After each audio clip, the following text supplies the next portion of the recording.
keep being beautiful and keep being blessed. And thank you so much for everything that you guys are doing.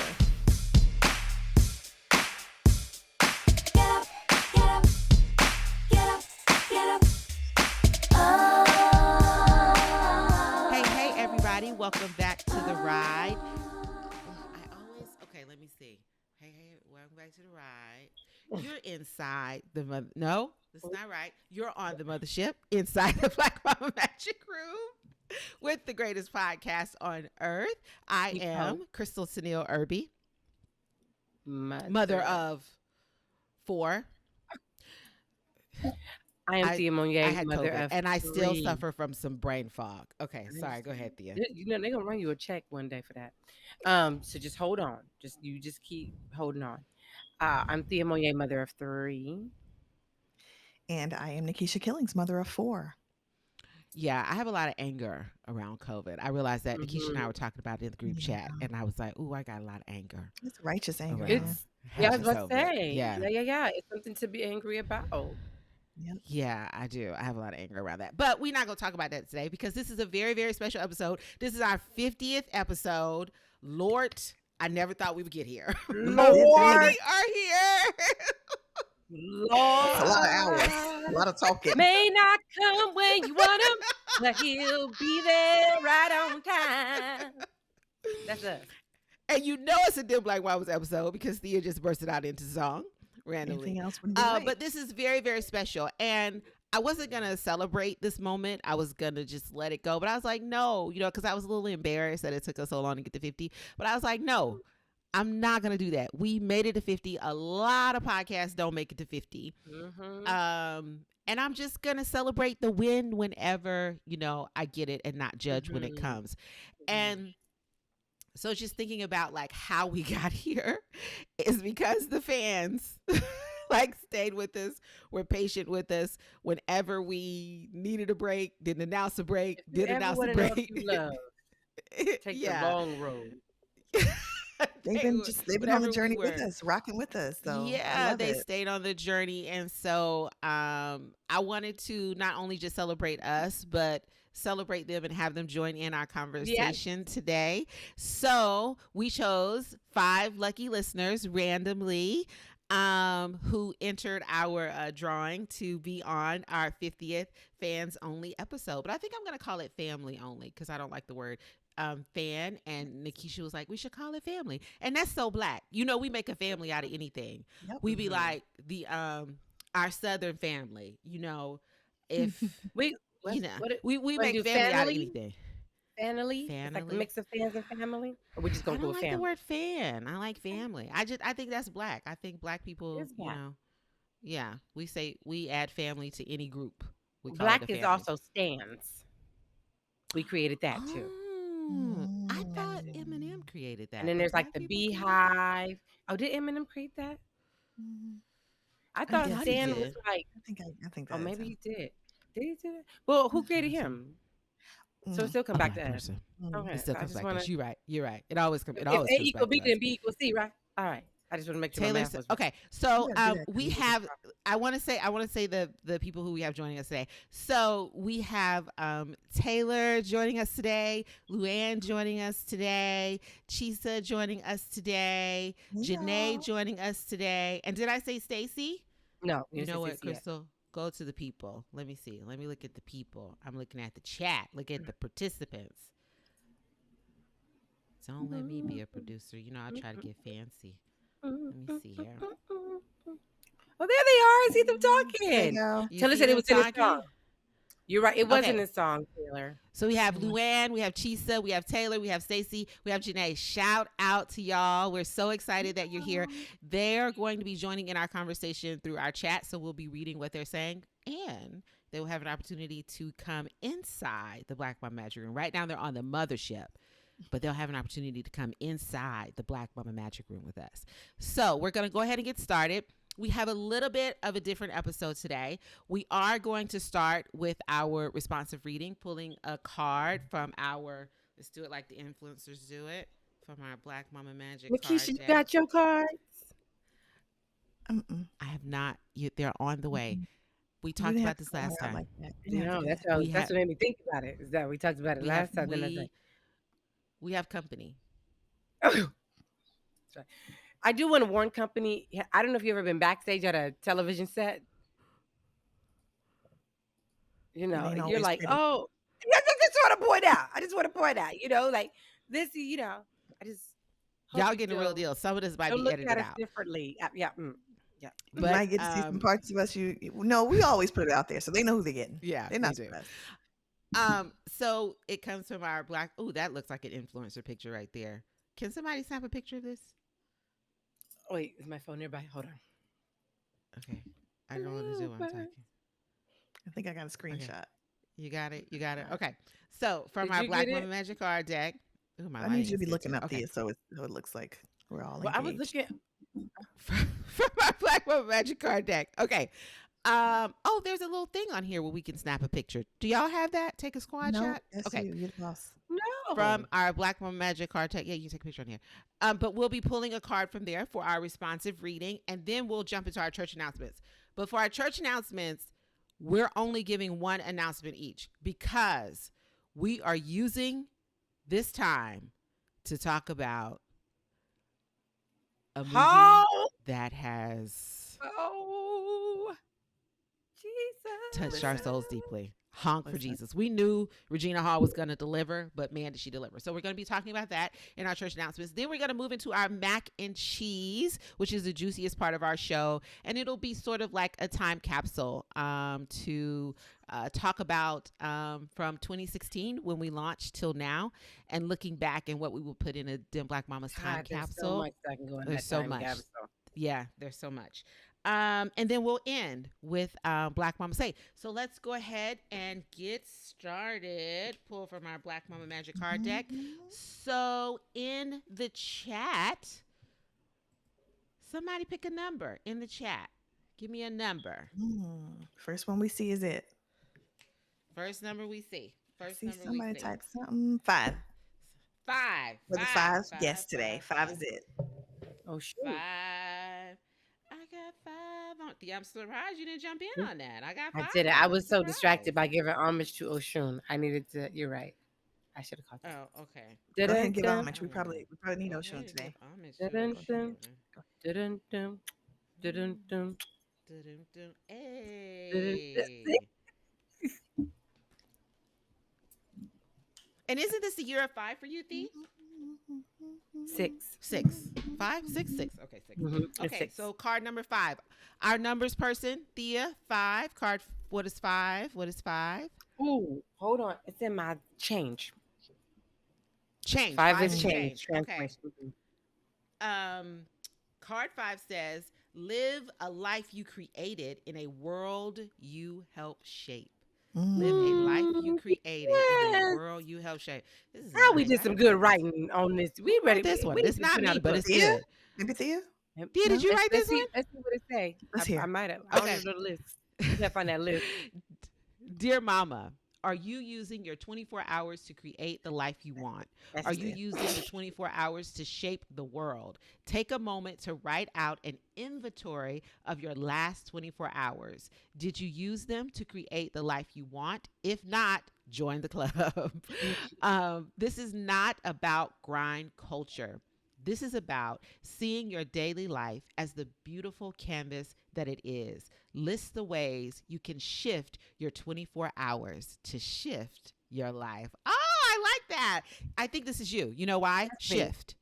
I think and this is you. The inventory is one I use a lot at workshops. Yeah, I love that. I love that. You know what? That's kind of like, well, I don't know if our listeners will get to hear this, but before we start each show, Thea does a grounding for us. And in today's grounding, she talked about snatching your breath.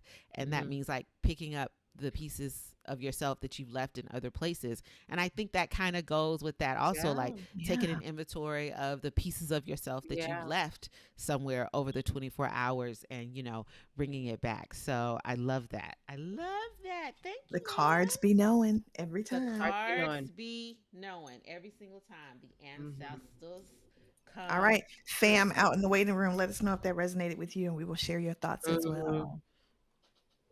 I think, you know, with that, like, it takes Black people a while to get back into. It takes a lot, all people in this country for sure. Everybody's stressed out, but it takes us a while to like get back into our body. For me, Oh, Mm. I've absolutely. done yoga, Absolutely. breath work, nervous system Absolutely. work, Reiki work, um, acupuncture, all just to be able to sit back in my body. And there's so much data there. So if I wake up and I'm tired and I'm not ready to engage the day, I have to do that inventory. I have to ask myself, well, then what have I been spending the last couple of days doing to leave me feeling like I don't want to go into this day? And then Mm. I have the opportunity to shift that day. So like today at by 4 p.m. Pacific Standard Time, I go dark. From the kids won't see me, husband won't see me. I'll be in the room dark because I know I need rest. I know I need Mm. nurturing, but I knew that by sitting with my body's information about you don't feel this way when you are being driven or you've made decisions that are aligned with what you want. You've done this when you started saying, this is what got to get done. I got this time frame Mhm. that you can feel it. So it's a And I chance to be Mm. think like, yeah.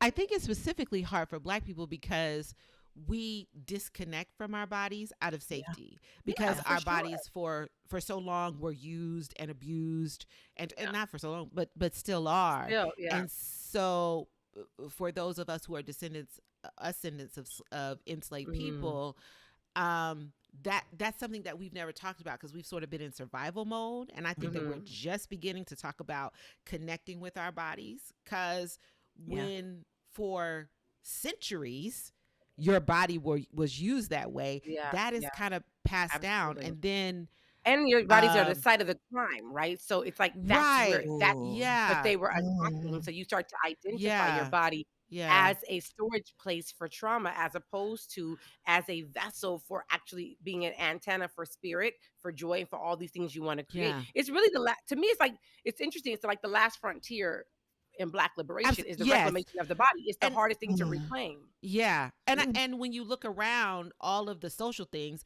you see our bodies being, violence, Mm, state sanctioned violence against our body on a 24-hour yeah, news loop. You see people taking pieces of yeah. our bodies and commodifying it and Mm. putting it on white bodies, and Mm-hmm. it being praised, are things that our bodies can do, innately, like Mm-hmm. twerk is like Mm-hmm. when we do it, but Mm-hmm. when a white girl do it, it's like, Yeah, oh my God, look at her yeah. twerking. And so we kind of disconnect. And like Black women's bodies are over sexualized, and seen as over sexualized. So in order for safety, to gain whatever equality we were trying to gain, it's like a disconnect from the body. So Mm-hmm. I do think that is the last Yeah. frontier that we don't take an inventory of. Yeah. Yeah, So hopefully that helps them. That card helps yeah. people to check in, and you shouldn't feel, I mean, it's okay if you do feel tired. That's information. Yep. So what do you want to do with that information? How do you want to shift your day with it?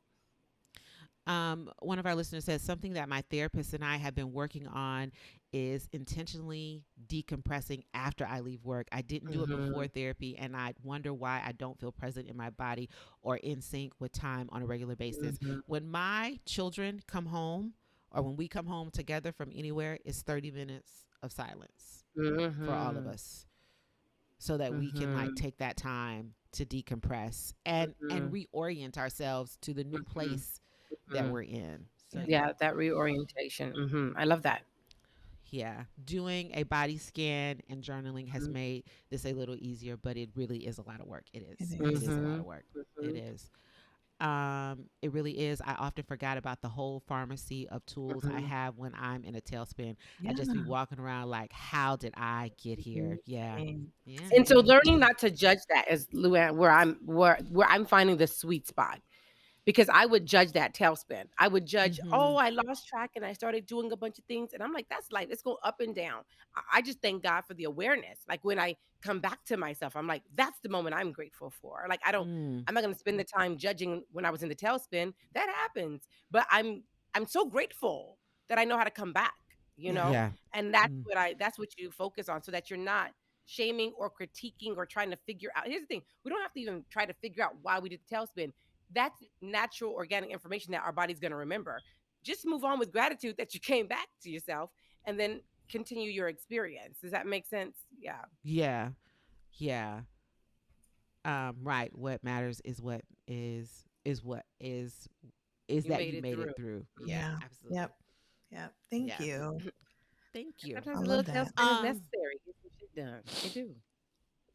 Sometimes people need to see that tailspin. So, but that's a Sometimes whole people nother need to see the episode. tailspin. You're It's not wrong. all. You're It's not wrong. all. Tara Brock says this too belongs. This too Yeah. belongs. This too belongs. Might be a part of their Okay. purpose. Yeah. So we're gonna move into our church announcements. And we're each only gonna do one church announcement because we have to talk about Honk for Jesus. We getting I there. should do that. Honk for Jesus. Okay. So I did you do the beef? Did you do the beef? Big cat. Thought you said huh. Yeah, thank you. I appreciate it. Okay, so I'll start out. My church announcement is we will be holding a magic maker workshop called I Am Writing an Artist or Personal Statement. This workshop is for anyone who a business owner, you're applying for a grant, you're writing a cover letter for a new job. You have to write a personal statement for grad school or a grant or anything. Or you just want to have something on deck. You want to be ready so you ain't got to get ready. Then this workshop is for you. It's one of my absolute favorite workshops to teach. It will take place on Sunday, October 23rd at 6 p.m. Eastern Time. The link will be in our show notes for you to sign up for that. It's our Fall Magic Makers workshop. That's my church awesome. announcement. Hey. All right, I'll go next. My first announcement is you're not gonna see me anywhere. Okay, I'm tired. I'm tired. I You love done, it. Nikisha. Yes. You done, Nikisha. I've been on the done. go. August You and have September. been. It's You the have wrap. I ain't got nowhere. That's where you can find me Mhm. in October. I love And it. my most important announcement is my birthday month starts. I know. Yes, it does.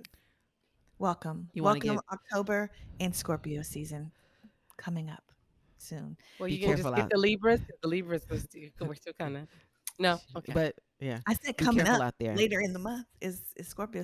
Libra, speak up for yourselves. I mean, get your It ain't no There it is. Libras on here. I It know ain't you no can. I mean, Libra. is it in the Ain't none chat? of- It might be in the Is chat. there Any of y'all any Libras in the chat? Are there Let's any see. Libras in the chat? Janae is a Libra. I don't want you to skip through her season like that. dang, Janae. You ain't have to put me out here like that. Well, you know, Aries season for me starts in January, so you know. No, So why see, can't I talk about it at the top of October? you can do it. know You what? do See it how they good. do You me? doing See how good. they do Top of me? October, you are so. Be careful. See, she said she loves a good Scorpio. Everybody do. Y'all But then be she didn't careful have out to end there. with Libra gang all day. You didn't have to do that, Janae. You didn't have to do that. You were on the ride. We were doing great. But I'm a Libra Capricorn now. gang tends to Capricorn. Ooh, we got a Gemini in the house. Jesus is a Gemini. Hey, You know, boo. whenever Thea is present, there will be a Gemini present. I don't know. There will be a Gemini present Special whenever gift I've Thea been is present. given. Gemini I'm a whisperer. Gemini whisperer. I Yeah, am. whenever Thea is present, a Gemini Okay, my will be turn. present. That's all I got. Yes. Oh, Nikisha, do you want to get the people your Cash App No. or where they can give you money? No. Her birthday. Okay. Mm-mm. I do not. She said she's nowhere. But you can And she go mean that. to Dim Black Mamas. You can do that. Okay. Always done it For my birthday. Oh, that's Thank so you. sweet. Mostly, I don't really know mine off the top of my head. That's what that's about. It might be in the show notes. It might be in the show notes. Nikisha's Cash App is $ Thea Monier. Because I know mine off the top of my head. Nikisha's, I'll make sure she gets it. I'll run her coins. Okay. Please go Okay, ahead. Monye. Okay. Okay, I kind of got two quick ones. No, okay. They'll be fast. Okay, so Shaping the Shift launches the Love series. We dropped 6 episodes today, which I'm super excited about, which we'll be talking That is about something for weeks DBM will to never come. do. We will never drop 6 episodes in one day, ever. This It's is on why our I go YouTube. That's before. impressive. This is why I go before Every- he impressive. on these announcements. The Carry on. videos, the videos are up. The Oh, recordings you doing? are up. You did. You're doing We did video. YouTube too. Okay. Okay. Y'all So out we here just put the Zoom showing recording. out. It ain't fancy like this. It ain't fancy like this. We just did the Zoom recordings. I ain't got. I'm not there yet, but they're up there. And yay, it's the Love series. There's 6 episodes. They're so good and juicy. So enjoy. And then we're doing the Grateful Body Expansion Retreat in Carefree, Arizona, November 3rd through the 6th. It is me and Ace Yoga LA. And our intention is, instead of, while everybody else is in this year talking about what they didn't do, feeling crunchy and ungrateful, we are going to be expansively harvesting all the gemming, just mining for the little tiny gems of this year that we just totally overlooked and forgot to claim all year. And we're going to claim them all in a beautiful harvest to expand our minds and bodies. Yeah. I just want to say, I And work you really too. hard on these show outlines, and I also get feedback from my co-hosts that, oh, we want to like shorten the He did recordings. too. They're He did so too. long. He did I too. can't. My attention span. Can we shorten the recordings? And then we get on the recording. Only We two. get on the recording. Happened to drop when everything was dropping at the same time. I'm hot People right don't now. want to follow Sometimes directions. I I didn't just have want to it. put that out there. I just want to put I that did not out give there. two. One was about what Yeah, I'm not going one to. was And what the you got Nikisha, to do. when One. when I you say people, I'm always only talking about one person. I know, but she was telling is on me that like the Nikisha case? had to. Okay, Is we in that front of the company. case? Let's behave in front of company. Okay. Oh, you gonna regret that one, Aries. I say people. I still got a pendulum to swing for your ass. But don't you do that? Don't you be messing with the spirits? Don't you be messing with the spirits now? Anything come for me though? Anything that people say anything Any for me? bell come Okay. for me. Okay, that's a side joke. But as Thea mentioned, her podcast is on YouTube, and she said it's not like ours. But if you all want us to continue on YouTube, I need y'all to buy these Magic Every War boxes to invest in our platform. See how I put that in there? You did Okay. that. Kind of like another The announcement. link will be the. Some people are just straight shooters, and some people do a little curveball. But I don't judge. It's all welcome. It sounds like judgment. Hmm. It's all Sounds like welcome. shade. Sounds like shade. Sounds Sounds like like someone- shade. What you and think, judgment. Scorpio? I mean, You know she thinks. You know she's impressed with the shade. We ain't even gotta ask. Okay, but that carry link- on. That link will be in the show notes. Okay, let's get to Honk for Jesus. So this is our church announcements. This is like what we're having right now is a church meeting. So on our 50th episode, we're having a church meeting about this film. You know, I grew up in the church, and so twice Did a year y'all the all church. see it? The ones in the chat? Did y'all watch Honk for Jesus? Did y'all watch Honk for Jesus in the With chat? the slide, folks. The folks need to be slid account information. Slid a peacock. Did y'all watch? Log in. I did not see it yet. Stacey Yes, said yes, child. Luann said no, not yet. Well, we're about to give some spoiler alerts. Taylor, no, but my mom. Oh, your mom did, hated and she- it. Ooh. Oh wait, Janae didn't make it through. Did you give up? Janae said she didn't make it all the way through. Ooh. Janae said I didn't make it all the way through. I watched it right after Katrina babies. Katrina. Yeah, that's too tough. What is That's too tough. Katrina babies? It's a What is documentary with the grown up kids that were kids. Oh, No, they oh, were you kids know, that were- Long night. Yeah. that was a long night. You know, it took me. Yeah. I didn't watch when the levees broke. I didn't watch that until like 4 years later. That woo. That's heavy. Whew. I just got chills just thinking about that. But yeah, so Janae said that she didn't make it all the way through. So this is like a church meeting. So I grew up in the church, and so twice a year the church has a meeting to talk about the status of the church, what's going on in the church. So at this church meeting, we're gonna talk about Honk for Jesus. So first things first, one word or phrase to describe the movie.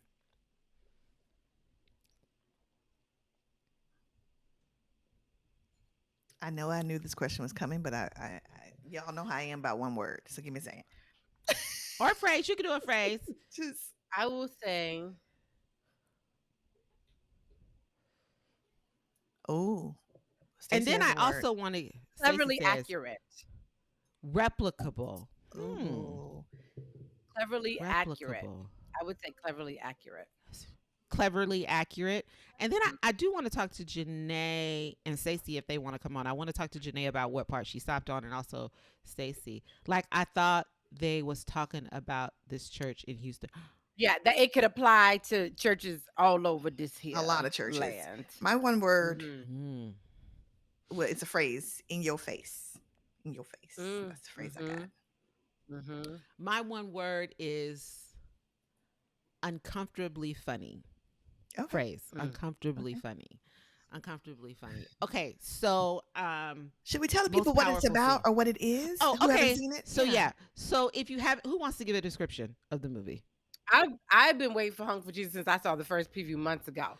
The Okay. movie is about a couple, a pastor and a first lady, who the pastor gets caught up in a scandal. From the previews, you don't know what the scandal is, but you know we've been around.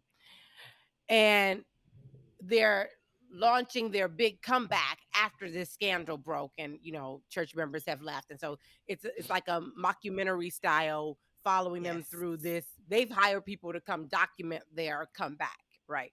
And so that's the premise of the story. It's the premise of the story. So, what was your favorite scene Favorite or best scene? Best scene. I don't know if I have a best thing. That's really hard for me because there's at least 3 or 4 that are like so strong. But I will say the scene that I was like, oh, I'm almost done. That one might have taken me out. Is the miming on the side of the road. That was mine. You were supposed to say the sermon that he Like gave. there's a scene where the first lady, played by Regina Hall. Well, let me just say this: it's a dark comedy. And so most people weren't prepared for it to be a dark comedy because from the previews, it doesn't look like it's a dark comedy. But I kind of knew that though because Jordan Peele is the producer, and he's not going to produce. Yeah, I didn't even know he was the producer. Yeah, he's very much on brand. Yeah, I don't think enough people. I didn't know he was the producer. I thought we were just gonna be hollering, laughing the whole time, and then there were moments where I was like, this is a dark comedy. And so I want to say up front that to pull off a dark comedy, you must be a stellar actress. Like I think Adam Sandler does a really good job walking that line of like comedy, dark comedy. That's why he's like in Punch Drunk Love and Rain Over. He does good in those things. Not everybody can do it because you have to literally go from funny to like almost lunacy or the depths of somebody's psyche in one scene, in the same scene. So they did a brilliant job of that while not losing while keeping their eye on the prize about what this subject matter was about. Yeah. So that scene took me out. There was a scene where they were trying to drum up attention so people would come to this church. They had a sign at the side of the road, and Sterling K. Brown's like, "Babe, we got to do something big. We got to, you know what we got to do." And she's like, "No, please don't." And they mentioned this. This is the brilliance of their writing too. They had mentioned it mime earlier. praise, which that's a whole nother topic for a whole other day. You know how I feel about praise dancing, but go ahead. No matter how we feel about it, we always cry by the end. I don't understand how it has that magic. We do. I'd be like, no, I don't want to do this. And they do it. And I'm like, fuck, here we go. So to hear, in the beginning sounds so silly and so like funny, the idea of mime praise dancing. But at the end to see it where she has this face on and she's painted almost like a reverse of Bamboozle. Mm-hmm. And she's on the side. And she's on the side of the road. On the side of the road. We should have gave a spoiler alert. Y'all drop that in the beginning, Crystal. Oh, we can't change the edit.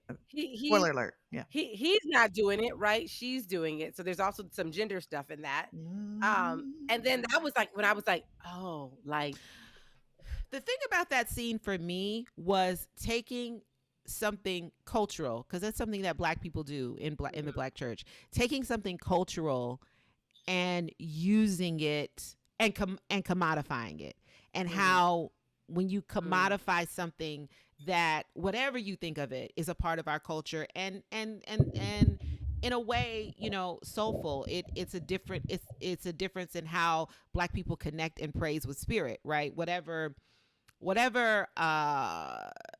whatever you believe, don't believe, there's definitely a different way that Black people connect with spirit, right? And to me, that was like like Black people commodifying our own culture, because he's doing it for attention. He's not doing it for praise or connection. He's asking her to do it to get attention, to get people to come back to the church. And she doesn't want to. And it's like, and it's also like witnessing her in real time make herself smaller, which we're seeing throughout the movie, but it's like the physical version of making herself smaller. Yeah. The most powerful scene, not necessarily my favorite scene, but the most powerful scene to me was the I don't know what to call that scene, because it wasn't a love scene. Oh, I guess it was a sex scene, when they're in the bedroom and she wants to have sex with him, and he can't. He like flips her over to have sex with her, and she asks to do it the normal way, and that was when I was like, that's when I was like, oh, that's the scandal. Yeah, that's when I knew, like what the scandal was. Stacey but agrees. how, Yeah. but how sad that was, because to me it was like, you don't have nothing in this marriage to hold on to. So you're only here because you have wrapped your identity around this in an inextricable way that you don't even know, who you are. And it was just so sad. And in the end, she performs oral sex on him, so he's satisfied, and she's not. And that's when the movie for me became, this is happening to a pastor and a first lady, but this is about marriage, and how and the way in which we view and hold marriage in a patriarchal way, particularly in Western culture, is detrimental to us, and not just to the souls and spirits of women, but like it's literally spiritually killing us. Yeah. Because this is about a first lady, but I know so many women who are in marriages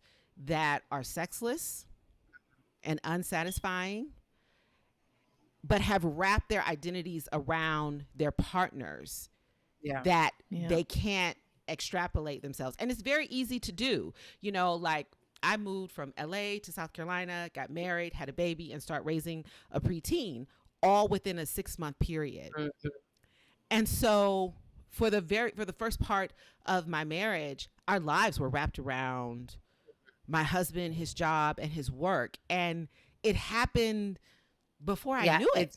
It's not visible effort. And I was a person who, I could take marriage or leave it. Like, I didn't need marriage to solidify my commitment to my husband. I have a very different view on marriage. Like, I would have been okay if we would have never gotten married. If we decided to have children, make sure all the paperwork is in order. But I have a very different view on marriage. And that's coming from a person who had a very different view of marriage and ended up wrapping my identity around my partner. And so that's what the movie became about for me. It became about how how the way in which we hold marriage can be. It doesn't have to be. No, wait, but it can be detrimental. You saying that, when I think about the scene that Nikisha and I were talking about, one thing that struck me is being in a marriage and being asked to do something that your husband wouldn't even do. Right. That's a thing for me, because I have realized over time that, like, I have often moved like what we expect the man to move like in relationships, in terms of like whatever it takes, right? And so if he thought miming at the side of the road could bring back his church that he's the head of, why ain't you out there Why miming didn't he put too? on the white At the face? very least, why didn't you put it on? Why would you make her do it? Or why wouldn't you at least both of us do it? And that, I think that is like that is. So do you feel like it's, to me, that's not just about how Christianity impacts marriage. It's not about, it's about how it's cultural, social, yeah. because I grew up in the church. I don't have any church trauma, although I know church trauma happened. It just didn't happen to me. But I'm a very but I also practice Ifa and Afro spirituality. So I'm not even caught up in that, right? Yeah. So to me, this was happening in the church, but the that's church was the a brilliance reflection of them using this particular couple, because they also showed how that was reinforced by her mother. Yes. Right? That expectation was reinforced by her mother, and that was because of Christianity. A lot of that was I feel like the mother directly pulled from Christianity to justify giving that advice to Regina Hall.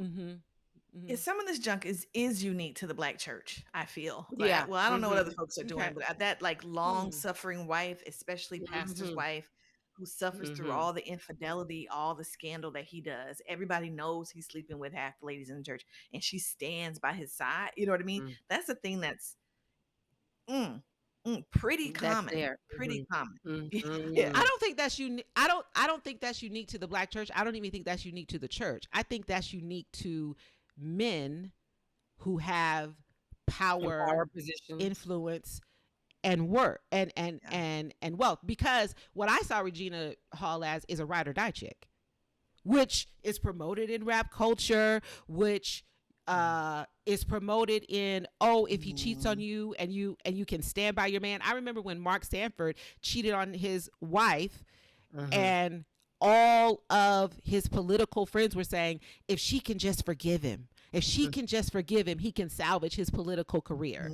And we know for a fact, if the roles were reversed, there would be no way. And that's why, to me, so that proximity of power is, so I think both are true, because that proximity to power for Black communities has been in the church. True. Like, we have our politicians like that, but when you think about who or holds entertainment, that kind which of the power, church is, right, especially mega church status, which is what they were depicting. When you really think about that powerful role, the power, that is exactly what's happening. And it is, even politicians go to the Black church to get votes, to get things done. Like, the Black church is a powerful source. So I think those are the two things. And that's why I think it is, to focus on it in the Black community and the Black church is very significant. Yeah. And like you said, very common. Very common. Because he wasn't motivated. I didn't hear one ever motivation. This is the other thing I was thinking towards the end of the movie. I never heard his motivation ever once be about helping people. There was glints of it with Regina Hall's character, even though her identity was wrapped up in it. Even when she was at her most distressed, she was like, we are helping people. There was something in her that believed in the good of what a first lady could do outside of, like, that was her power to be able to do some of the things she wanted to do as a good Christian. But for him, I never heard not one moment of, it was like, the people need me. The closest he got was, I am saving souls, which is not even in alignment with how that works. I think the hat buying was where I got clued into what the scandal was, because she was over there watching those little dudes talking. I was like, oh, why was she? I think because they coupled that into with the bed with him slamming homosexuality. And I was like, oh, I said, not only did he cheat, but he cheated, with men. I knew then when they put the two together, I was like, I don't know which came first. I think also, like, in the midst of them, of him asking her to make these additional sacrifices, he was still risking it all. Oh yeah. Yeah, he was. Oh, yeah. Unapologetically. He couldn't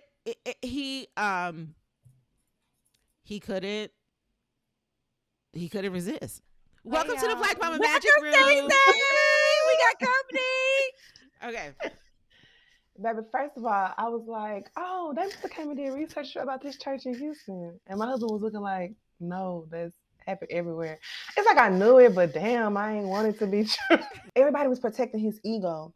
Even the guy from the penitentiary was like big up in him, but it was like his wife kept having to face.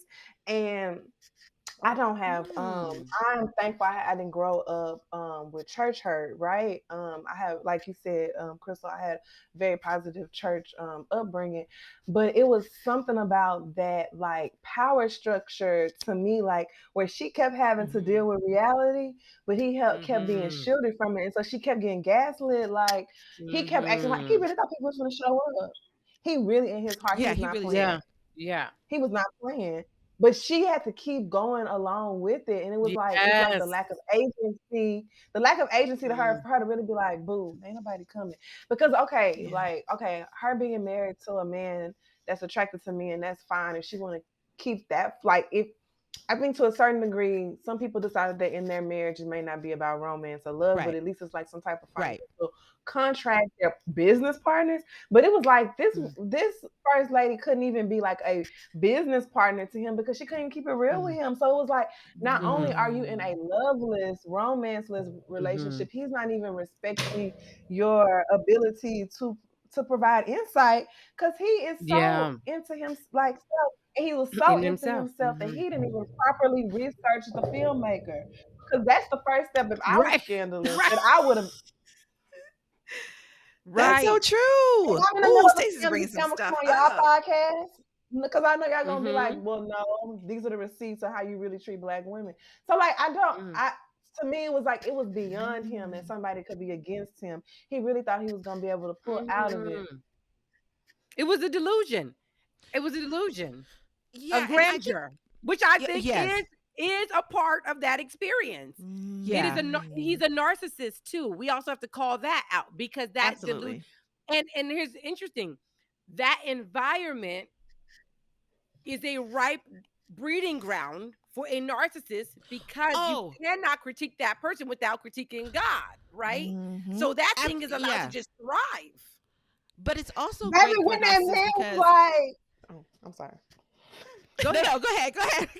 When that man sat on that on the stadium, because they was like, and he was like, he got so much love to give, and that's how God. I was like, no, these niggas didn't. Just change that. I was like little Arya in the church. Like the church was. It was like theater for me. Like I like go to church because it was like, oh, we're about to see a show. Like that's what church was to me. It was the first place that I performed. I would look at the preacher when he would be doing or reading from the Bible and be like, man, he sounds so poetic. And Black preachers always rhyme. So it was like I enjoyed it because it was very entertaining for me, and I felt something. I felt something from the entertainment. I was moved. So that was my experience of it. And I thought with her, she wasn't even getting that because she was like managing him, the energy it took to manage him, like you said, and the expectation to manage him, like you said, is like she was even tiptoeing around and catering to his ego. And I don't judge marriages. Like if their agreement was, this is your sexuality, we're going to stay married to create this. I don't believe that all marriage and partnerships have to be rooted in love. And I think that partnerships can be rooted in all kinds of things and be sustainable and create beautiful things. But like you said, she didn't even have that. It was, yeah, I think that and I was so sad because I wanted her to, like, at the end, spoiler alert, like when she took, I wanted it to be like this moment, theater moment, right? Yeah. When she took off the mind that she decided to take off the mask. Me too. But baby, she was still right there the next day. No. I tell you what she did say though. She said, "I will sooner kill him." Sooner kill him. Now, let me tell you something. Then leave him. Yeah, that was the most powerful scene for me. Coming after the miming scene, it was her finally cracking that facade and saying, "Listen, like I have no more to give." Then I was like, "Oh, so she like, I see you're crazy, and I level you up because what I think he was even shocked at that moment, and that's why in that last scene when he tried to talk about that hat, and she was like, "We're not gonna talk about this hat no more." She meant it. I will kill him. That's the only option y'all gave me left. I will kill him, and we're gonna, it's Ward Roses. We in this together, and either the only way he out of it after all this is I kill him. And I think that was the first time I saw him afraid a little bit, or recognize her power a little bit, where she had to unwaveringly say, "I didn't see that come." That is, whoever wrote that was good, because like you said, I was thinking, okay, when is she's gonna be like, I'm done, I'm not, but she really joined the delusion. She's ride or die. Put everything behind the delusion, and she was like, literally, I'll kill him first. And I was like, bet, this is okay. This is what this is gonna be. Ring the alarm. I've been through this too long. She said, "This is my church. This is my church." As much she's invested as much as him, if not more. She's had to manage him clearly throughout his whole career to get to this place, because he probably would have burned it all down multiple times. She's doing the PR. She's doing all the things, helping keep him, whatever. It was.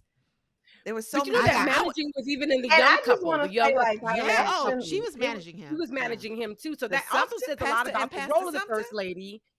That says a lot about, that says a lot about the first lady too, right? Like, again, that position of proximity to power. We see this a lot with white women, but I think we get to see this in this Black church context of proximity to power. I have to sort of pretend to acquiesce to his, like he's the one in charge, but really I'm the neck that's turning the head, right? Yeah. Until you lose control of the head, and then it's like, So what y'all think about like their dynamic versus the other, the younger couple, where like really like it kind of felt like the woman. Well, I didn't even feel like the woman was taking the lead. I feel like they were equally partnered. But okay, so how do y'all think that dynamic plays out? Like, do you think that was like a bigger metaphor to something in society, or I don't know, in Black life, or something, the way that older couple interacted in their marriage versus the newer couple? I think for me it was like Game of Thrones, like that's our version of Game of Thrones. These are the up and comers. I felt like she was definitely the person in control, but she was playing small, playing meek. But I feel like at home, I feel like he knows what's up at home. So, I feel like they're going to end up in a scandal. They are in the Black church. Well, I guess I don't know. I've been through a lot of churches, but for a couple to leave a congregation and go start their own, that is huge. That's newsworthy. It is a big deal. And to take their members with them, that was absolutely her idea, her maneuvering. He couldn't do that on his own. A pastor and you could see that was like, now the difference between the two of them, though, I will say the two differences I noticed between the couples, he was not as arrogant. He was just more go along. He wasn't there yet. Maybe that will happen though. That now it could be a cautionary tale watching the older ones and what they've been through, because they may have started very similarly, but he wasn't arrogant yet. He really still, like you were saying, trusted that insight from his wife, was getting her counsel, getting her advice. They were in that kind of relationship, which could have been how this other one started. We don't know. But also, she was early on negotiating terms because they were both called pastor. Yes. Yep. They were both referred to as pastor. She's a millennial. She's a millennial. That's my point. She's a millennial version. So that was the thing I noticed, is that I think they both had gone to seminary school. So it was a little bit, which I think goes to your point about not necessarily. I don't know if they both went to seminary school. California. You know how they go. California. No. Well, no, I'm in Texas. So I'm in the Bible Belt. I'll say that it's a good chance that she went to seminary, but sometimes the wife. I've seen a lot of churches down here where the wife is called pastor, but that's more like a strategic business move. But she really not pastoring, but more so like if one person get caught up in scandal, it doesn't leave their family type situation, but it doesn't mean necessarily that she's pastoring. So I've seen that happen. But in this film, she actually was an equal pastor, I think. But I have seen in church spaces where Yeah, that's a good point. I love that He was couple. the- I he think was she holding the acted her vision. face He was off. holding the vision. She was holding the vision. She was carrying and writing the vision. It was her It vision. was her. The author. It was her Author of the vision. vision. Yeah. But can we give kudos? She's the author and finisher of that faith. Whatever that church is called, she's the author and finisher of that faith. Yeah. It ain't wander. Yeah. Wander to greater pastures, pasture, whatever. And the evidence of that is when they met with them to try to get that date changed. He didn't. It wasn't him. She was like, it was her who was like, "Oh see how yeah, that would be no." possible. And then Yeah, she changed the date in the end. She's Yeah. like, we had no idea. Yeah, slick. It was Listen, her. we have to talk about, and Thea, you alluded to earlier. I know we're getting off script. Crystal, bring us back. Yeah, about the acting. You using a person who bring us back. I'm sorry, I can't. But this right is now. a Go ahead. wheelhouse. Maybe it's leading to another question. Anyway, about the chops that are involved with doing a dark mockumentary, with doing dark comedy, and I think now I love me some Sterling K. Brown. I love Randall all day. But Regina acted. But it was Regina, absolutely. It was hands down. I may struggle because I only seen him as Randall, really, and a few other roles. No, maybe that's why I couldn't go all in with him. She acted her face off, but I had not a single problem. She was authentic, AF, all day, and so was the sister Pastor Sumter. Both I know those people in real life. Yeah. The nuance, the facial expressions, the voice inflections, the trailing off while she's telling the story, all of it was so artful. So good. So good. I hope she gets I love me some Regina Hall. Crystal said people thank you, Stacey. Don't get their flowers, but I hope she does. Yeah. I hope she does. Thank you, Stacey. So, Stacey, do you want to shout out your business organization or just someone or something? Okay, sure. So my name is Stacey Allen. I am the artistic director and founder of Nia's Daughters Movement Collective. Our mission is to create. You better brand. Our mission is to create and support art and wellness initiatives through the lens of Black women and girls. Well, thank you. Thank you for coming on, Stacey. We met Stacey in Houston when we were doing Project Roadhouse Round 50 when we did our installation, and she she was doing an installation as well. So thank you so much for joining us today. Yeah, so I'm Janae, mother of one. I have a little girl, and I'm also the owner of Rebellious Reiki. I'm in the Orlando area, and I'm a level 3 Reiki practitioner. Hold on, what? I need to drive over there. Let me. Rebellious Reiki. Rebellious Reiki. Rebellious Reiki. Oh boy, love that. Yeah. And tell everybody your Instagram handle. It's Silk the Chakra. I am. Because baby, back in the day, you couldn't tell me I want a No Limit Soldier. Okay. Just want y'all to know that I was rapping like the little ghetto baby. Girl. That was me. So, I went to the concert. They dropped the album a week. I want y'all to understand. Yeah. I was working at a music store when they was at their height. And I swear to God that a week went by. No, they did. They did. Dropping the album. Yeah. I went to their concert and I had on my little fatigue mini skirt with my line sister.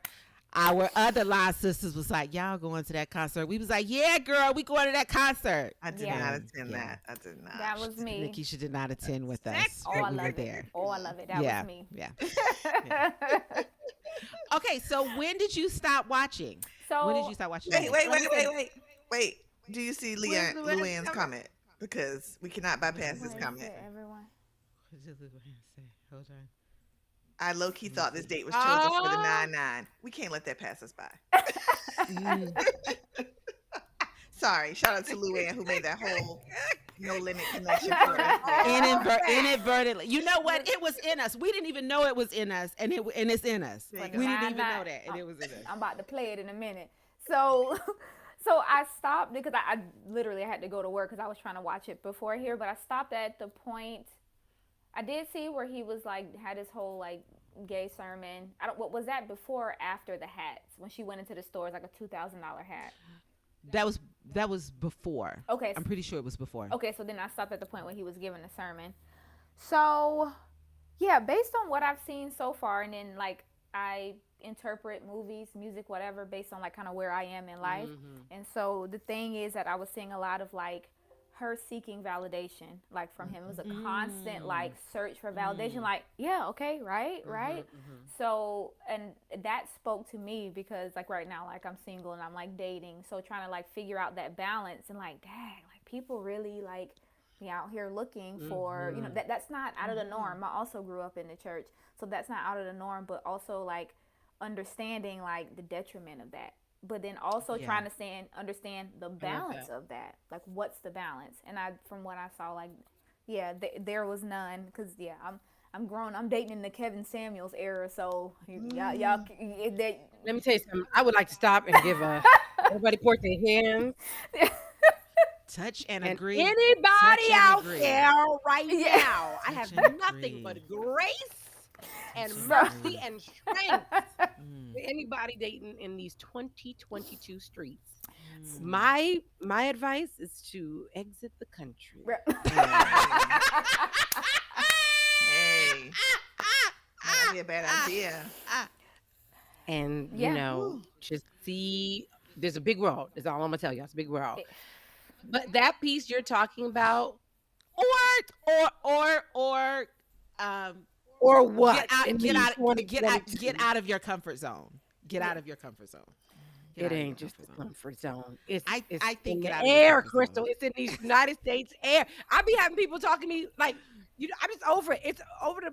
I'm sorry, we're going on a little segue, but I got to take this road. You know, we've been around single Black women for at this point a couple decades now, right? You know, before you used to be able to say like, you know what, sis, yeah, you know, get out your comfort zone, date you a little somebody like this, you know, somebody different. Look at your list, tweak your list. But let me say something. Now it's like, run, bitch. No, for real. Like, no, for real. Like, Sha'Carri Richardson, run. We done only got smarter. We done only got more creative. We done only got more empowered. And then I hear Black women having to negotiate shit that sounds crazy to begin with. Like, this one, I mean, he's great with it, but this, and then this one, but this one, and I'm like, these are not actual fucking negotiable things. Like, these should not even have to be negotiated. Here's the caveat that I want to give to what Thea's saying. It's not that I don't agree. I've known Thea for how old is Talani? I don't know where this is going. Okay. Well, this is what I'll say. It's not that I don't agree. I think there is some validation to what you're saying. But some of us come here to learn certain lessons. And so we have to go through certain things to learn those lessons. And some of us come here and certain things are not a challenge to us. And I will say, my dear friend Thea has never, ever had a problem finding a man. Like, ever.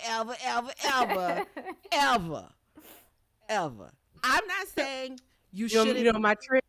I don't be looking for him. Everyone I found, was I looking for him? No, but I don't think that that's your lesson. I don't think finding partnership is a lesson for you to learn this lifetime. And I'm not saying like don't leave the country or look outside of the country. That's not what I'm saying. Taylor said, our man's from Martinique. Take that note. Take that note, Janae. The Caribbean ain't far. Let me write it down. The Caribbean ain't far. The Caribbean ain't far, Janae. You can get a 3-hour plane ride. Honey, get you a boo. Yes. Who is I'm not saying offshore. It's not true.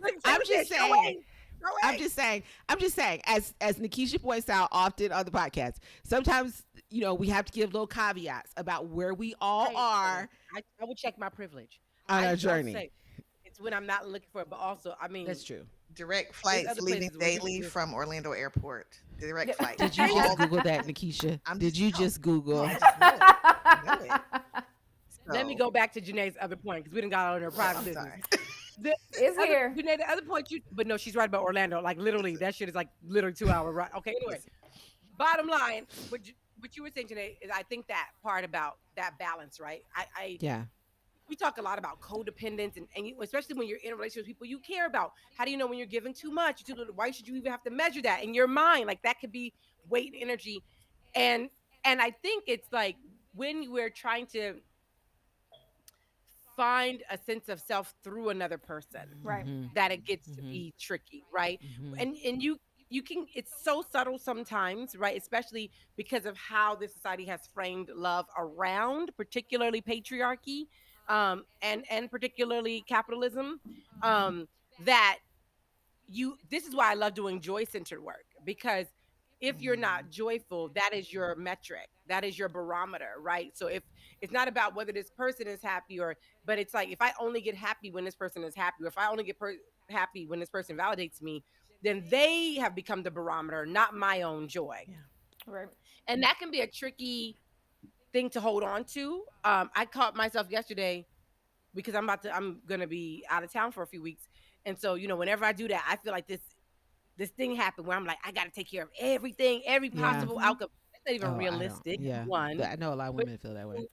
When the kids feel it, my husband feels it, and so sometimes there may be like little tension going on with them, that I'm like, okay, let me try to fix this, and then I just said, you know what? What if I died? They would have to figure that shit out, and it's gonna be the same thing. Like, that's an opportunity for them to figure out their relationship deeper. So then you learn that, like, me doing that, overdoing, actually robs people of necessary moments of discomfort and suffering and pain that lead to transformation and awakening. We don't just wake up enlightened because the day is great. We wake up enlightened when the day has been shitty, because then we have learned something. And so that part of us is trying to figure out how to we are getting in the way of those lessons, because we see our value to their lives as being the people who make their lives better. I'm here to witness you make something of his life. That's a different thing. I can witness you make something of your life. I can give you my insight, but the choice to make your life better is always going to be up to the individual, but that is something I think in other words, like, why didn't she ever think about starting her own church?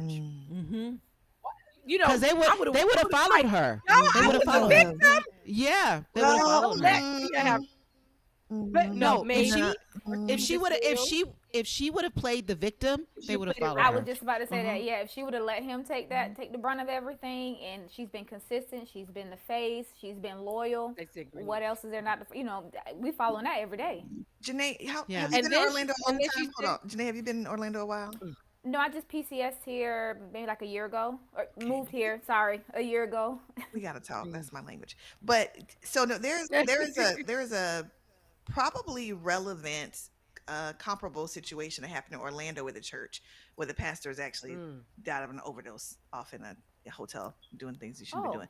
They did not follow his wife, who was a pastor, who had the ability to do that. You know what they did? They gave that church to Paula White and let that black woman fend for herself and go start her own company. He was capable, a whole pastor. The leadership decided, you know what, we're going to give this church, let Paula White take over a white woman. Oh, wow. I remember that. I remember reading about that. They did. And so no, I don't think it's that cut and dry. We don't always just, Yeah, it's true. You're right. Okay. You're right. Yeah. Well, because I think what is I think what is unforgivable. He died of an overdose. I wasn't ready for that. But I think. But let me just say there that how many black men was on that leadership council? But also, I know it's about all. I know that. Yeah, it was all. I know there was black women too, but.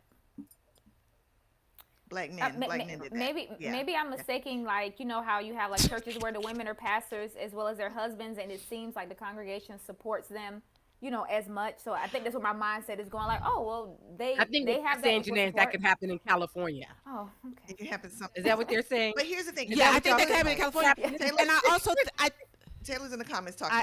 She says she thinks like I also think too conservative and patriarchal to follow the wife. Oftentimes, she's right.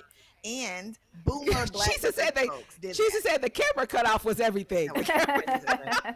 Let y'all see me like that. But she called out the boomer black church folks, and those are the ones who hate this movie the most. If you are on Facebook watching the commentary on this movie, those are the ones who are like, they putting our business on Front Street. No. They didn't have to do that. This is not always the case. Not all black churches. They real mad. This was a garbage movie because those are the same ones who was like, them girls shouldn't have been wearing them outfits around R. Kelly. Why we gotta fight that same group every time? When it comes to stuff, it's the same group. They fat, yeah. Yes, exactly, Tilly. It's the same group. But that was the group, so honestly, let's be real, who did the most damage to us when it came to establishing relationships with Black men too. Exactly. Because they were the ones that's when you would get the damn bumper stickers. Then the little, I'll never forget being little and seeing the little frames around the place that said, love and respect the Black king. And, everything was about the Black king. And like Preserving them. Yeah, everything. And I get crack is real, but a lot of people was affected across genders by the crack epidemic, and that group was notorious for teaching us to take shit and call it something else. With it and be okay with it. Mm-hmm. Yeah. Another thing that stuck out too. Another thing that stuck out to me too, and I don't remember what number podcast it was for you all, but like the measure of strength. The lady was like, "Oh, she's staying through this. She's so strong." Like that embracing that trauma, embracing that pain, and with a smile on your face is a measure of strength. Mm-hmm. And like even within a relationship or even in motherhood, like the more I can take, the more I can say I do it by myself, the stronger I am. So it's interesting to see it here as well, but to also like hear it, but then see the look on her face. Like I wonder, like, do I look like that when I'm like, oh, I got it? Do I look like? Do you see that pain, or do you see like that? Like, God damn, I'm ready to relax. Like, you know what I mean? So that part was that part was big for me. Yeah, I didn't think about the strong Black woman trope and how we hold tight to that. I forgot what episode we talked about. I know it was the Black of the Brain episode where we were talking about we hold on to that trope because it was the only positive trope that was out there, but it's actually the thing that's killing us, and it's also a superiority complex. We feel like it gives us some sort of power to be able to absorb large amounts of trauma and pain and still wake up the next day and care for people. So and that's like also the most positive story narrative we've been allowed to keep, right? The rest are, we have a million kids we don't take care of, and we leech off the system, and we do da. So when you given those options, you choose what you think of as the most important option until you self-realize that you make your own effing options. Yeah. Right? Like I make my own stories. This is a good comment. Yep, I agree. I was Protect Black Men coming of age during Anita Hill, Robin Givens, and O.J. Simpson. Yep. And I remember last week, Serena Williams retired, and they kept showing Mike Tyson at her match. And it legit irked me because I remember how Robin Givens was treated. And she was a domestic violence victim. Yeah. Like, he almost killed her. And her career, like... I mean, I'm sure she wants to do other work than what she's doing now. But now there's a whole series on Hulu about his life. There was a documentary last year about his life. He had a play on Broadway, a one-man show on Broadway. And he wasn't the artist in there. Not forget the man is barely coherent. And so it is one grade level above Herschel Walker, but carry on. And so great level. Damn. Just what? And so, and it's not that I mean, I want that man to heal. I do. I want him to heal. But it was a reminder to me. I was like, why is seeing him irking me? And people are not saying anything about who he is. And I've never heard him express remorse about that. The most I've heard him say is like, well, we fought each other. And when you said that, it reminded me of, maybe people wouldn't follow her, because we all know now that Robin was telling the truth, but it's done nothing. And she got no reparations for it. Even if we agree she got now. no reparations for it. Nope. Even if we agree now. So yeah. I do want to offer you some sage wisdom that someone offered me when I was single. I was a terrible single person. I wasn't terrible like I whined about it. Yeah. I didn't whine about it. I did make a lot of effort. I had like tunnel vision. I did make a lot of effort. But a wise person convinced me to let go of outcome in a relationship. And that was the best decision that I ever made, to let go of the outcome of how the relationship was going to end and just receive whatever it had to offer me. Now, I ended up moving to South Carolina, getting pregnant, and raising a family.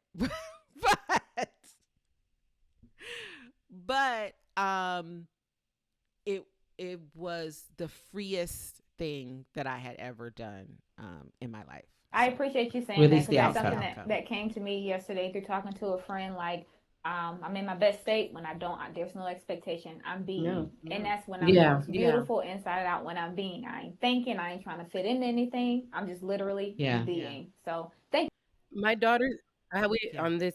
I'm not plugging, but the episode that I have with my daughter, I thought was really good because she says things sometimes that really like, oh, why didn't I think of that when I was 17? But she says the whole purpose of me being in a relationship is my joy. Like if I'm not enjoying it, why would I be in it? And I think about that. Like part of it is you don't have to think of it as the only defining relationship of your life, of anything. Like you can enjoy, and there's a beauty to having like, I enjoy this with this person, I enjoy this with this person while you're in this space until something comes along, if something comes along. But I think what happens is people get in their mind that things have to be all in one place. I married, but all my sourcing does not come from this marriage at all. I got these women right here. I got, friends. I got family. It's like, so I source. I don't expect that. I just expect him to contribute to my happiness, my joy, like making my life something, making that journey worth living, making it an adventure with me. But I don't expect him to do and be all that because I need all these different filters. It's like I need all these different tributaries, these different streams coming in to make me a river, right? So so thinking like that too, because people put a lot of pressure on social relationships to be everything. No, it's not. Even my husband said something to the other day. He said, you know, this there's something I know you want, but it kind of makes me unhappy. But then when I ask myself, why wouldn't I do it? She would do it for me.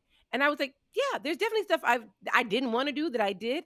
But when I weighed it against the cost, like for me, it's like at least there's gonna be a percentage of this shit I don't like. I have to be realistic. Like there's gonna be a percentage. So that can go into that percentage when I'm enjoying all of this, and it's not in a sacrificial way, right? It's like in a realistic way, right? Because it's all light and dark must coexist. So yeah, there's times like I didn't want to have to take that bus, or I didn't want to take that trip, or I didn't have to want to do that.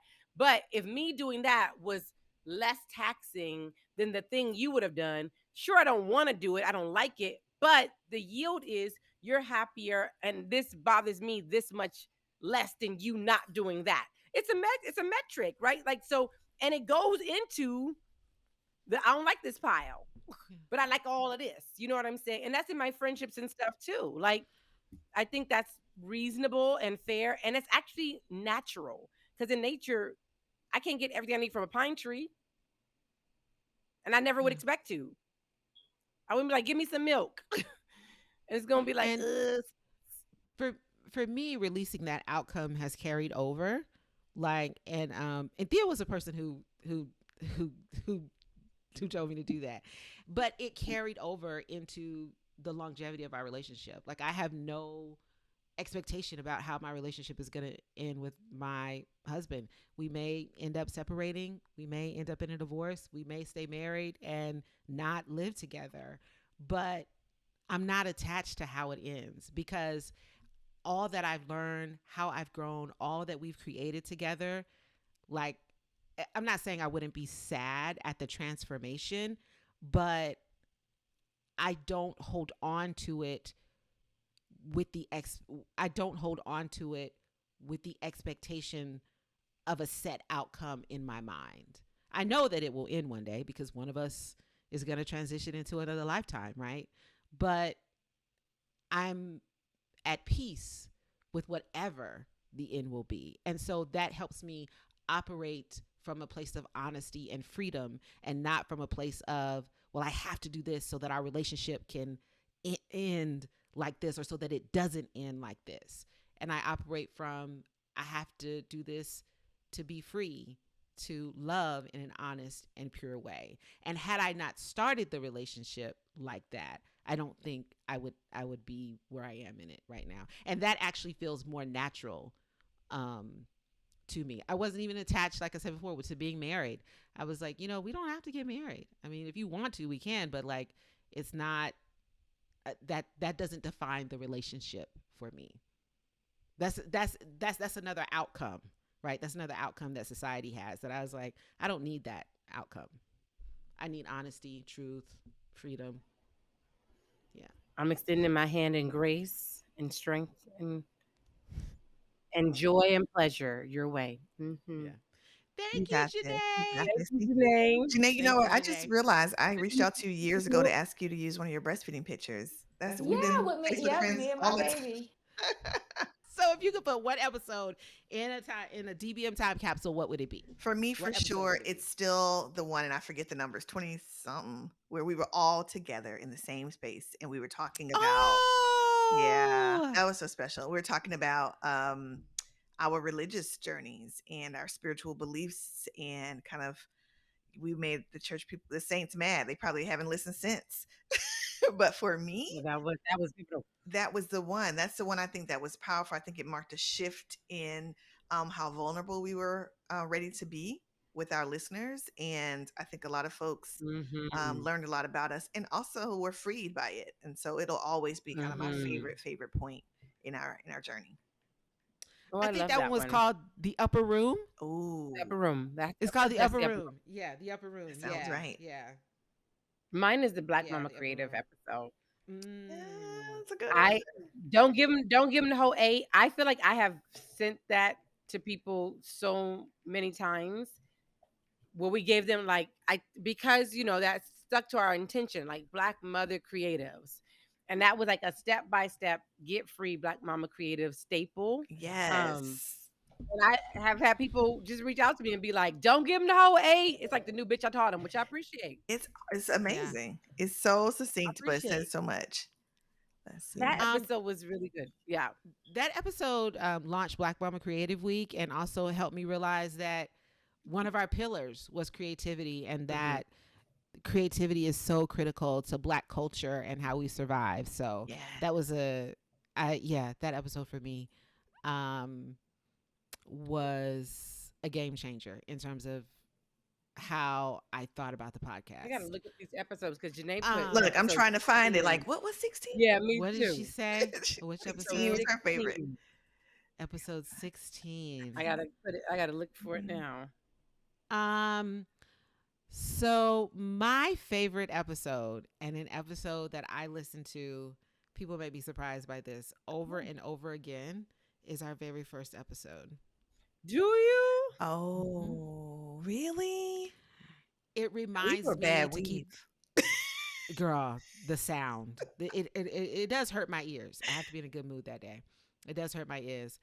But it reminds me to stay pure and intentional and connected. So when I went through the pause and was kind of lost with DBM and didn't know which way to go, or if ever I feel I'm looking or searching for inspiration, I look for that, because we're so genuine. We're so green. We don't know what the hell we doing. Yep. We're just behind a mic, being honest. And it's also a time capsule about where the world was then. Yeah. Like when I go back and listen to that episode and see where we are now, we manifested a lot of stuff. And it was like that episode felt like a light bulb went off in all of us. Like something switched. And it felt like, looking back on that time, people were really sad about 45 getting elected, but we sound real clear. Yeah. Because we Black women. Yeah, about how we're how we're gonna move forward. So that's the episode I put in there. The gift of that election was, we was like, oh, really, bitch? That if Black women could have collectively said that around the country, I think we talked about that. We knew, but we didn't know. We didn't know. Yeah. And after that, we was like, oh, fuck everybody. Yeah. 16 is raising free people. Yes. Oh, wow. Wow. That's a great one. Wow. It's a great I was gonna say something similar to I don't know if this is the same one, Stacey, but episode 19 is when we were supposed to record, and and I was crying, and we couldn't record, and we all just got on there and started crying. That was good. I think that was 19, like raw and uncut, something like that. But I think it was when I was surrendering this book I was trying to get published, and these two have been with me from the first draft of that book, the beginning of that journey, and it really was grieving it with me, but also we were just grieving a lot of things, like a lot of other grief came out of that, and we decided I feel like that was the first time we ventured off an outline, and we were like, let's just let what's happening happen, and we didn't try to pull it back together. I could be wrong about that, but I feel like that was the first time we trusted that the way we showed up is the way it's intended. And that was a producer call on your part, Crystal. And that was like the first time we allowed ourselves to do that. I think we've done it like once or twice since then, but that was the first one. Yeah. Yeah, it was. I like the Stacey said, I also like the one of the ones after the pause where y'all were transparent and vulnerable about your journey. It confirmed a lot of things with relationships I have with women and how to acknowledge your feelings and still celebrate your friends. Yeah, that was a that episode. That was a very vulnerable episode for me. That was a very vulnerable. But I felt like I did want to share that because I felt like that's something that we don't talk about that really happens in our friendships. Our friendships change, shift, grow, expand, or shrink. And so we need to talk more about how to handle our feelings with our friends in a productive way, that it doesn't have to end the friendship. It can change it in a very beautiful way, and it can change you in a beautiful way. Okay, but I was telling how we met you. And so she came in and she was like, hey, can we, come in and set up, after, because we come in after you all. And we were like, yeah. And, me and Thea, we just had like cards to give out. We just said, we had index card. It's old school. You can get a Staples. Chisa came in with 3. How many cameras you had, Chisa? How many cameras you had? I definitely had 2. I definitely had 2. I felt like she had 3. I felt like she had 3. And we was like, oh. It was like a setup. It was like a sound setup. And it wasn't just cameras. It was like lighting. And she had the stuff she's giving out. I was like, oh, okay. Yeah, like she's a real brand. We were handing out no cards. We were handing out like no cards. We might as well ask folks to write in cursive. That's see? Y'all were beautiful, number 1. Number 2, you had all of the beautiful, the cards and everything. And so, I mean, it was just an extra thing that people got, so your stuff was wonderful. And I was telling my husband, I said, you remember her? I was like, because we're going to do the podcast, right? And he was like, I don't remember her. And I was like, okay, her hair was different. I was like, because she had her natural hair out. Yeah. And I was like, we went to their session. And he was like, oh, okay, yes, I remember them. So he was like, okay, well, tell them I said hi. So I said, okay, we'll tell the ladies you said hi. But and I think that it was a good event, and he really definitely enjoyed, you guys' session. But we love to be prepared. We love to make sure that we have everything that we need, and no matter where we're at, so that's to me one of the biggest things. And I tell people, don't miss the opportunity to, showcase what you're doing and to be able to use that content again. And I think a lot of times if they don't think about it, then it will be something that's just kind of lost. And that's when you say the best stuff, when you're not thinking about recording it. Right. So yeah. And I think that's a reminder that if you think about everything that come out of a Black woman's mouth is sacred, you will be recording at all times. Yes, you definitely because you're right. It's when you're just not even thinking about it. You're channeling. You're doing your thing that it comes out. But it does get lost. And that's like archival wisdom too. Like Ebony Janice Moore is big on archiving. Yeah. And she's like, because Black women it's so effortless for us to say things or give things away, but you capture it. And that idea of being ready, I did come home and at least Google search some Amazon shit. I will press. I did too. Yeah.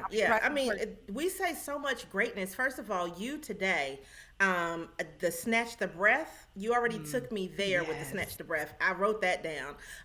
And when you were talking about the harvest today, so I've been taking notes as I've been listening. So this has been something that's been great for me. And I definitely wanted to just let you know the biggest thing, and it's just because my podcast is called Real Ass Affirmations. So you have say it again. I just let it title. Say it again. Real Ass Affirmations. And those are the kind of deep people that I like. You know what I'm saying? I don't mind deep people, but deep. Like it's like give me that. Give me real ass affirmations. You know what I'm saying? Give me that. Give me that.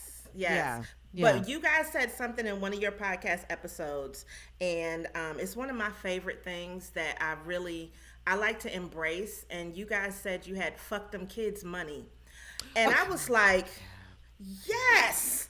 Everybody needs fuck them kids money. And I just said, it's from fun. Somebody else. Yeah. But when she said it, I was just like, oh, that is like the best kind of money, right? Like, you know, when you think about it, right? And so it's just kind of like, if you don't have that kind of money, the other kind of money is to have fuck whatever anybody else is talking about money. Right. So that's where you could go and do what you want to do, and you don't have to be bound by the constraints of a relationship, a work situation. Yeah. So I just was thinking, like, when I listened to that episode, I was like, that right there, that fund, being able to say, you know, this is just for me, and to have some space that you take up, that was one of the things that I definitely wanted to let you guys know that I loved. And I want to just celebrate you guys on this 50th episode, because it's amazing to be able to achieve that. And I'm just thinking, just being on here today and seeing the three of you interact, I mean, I like it even better than listening to the podcast, to be honest with you. I do. But I can't even imagine the amount of togetherness and time zones to get three Black women who are accomplished together. Because I think I'm on probably like episode, 120 something, but it's just me.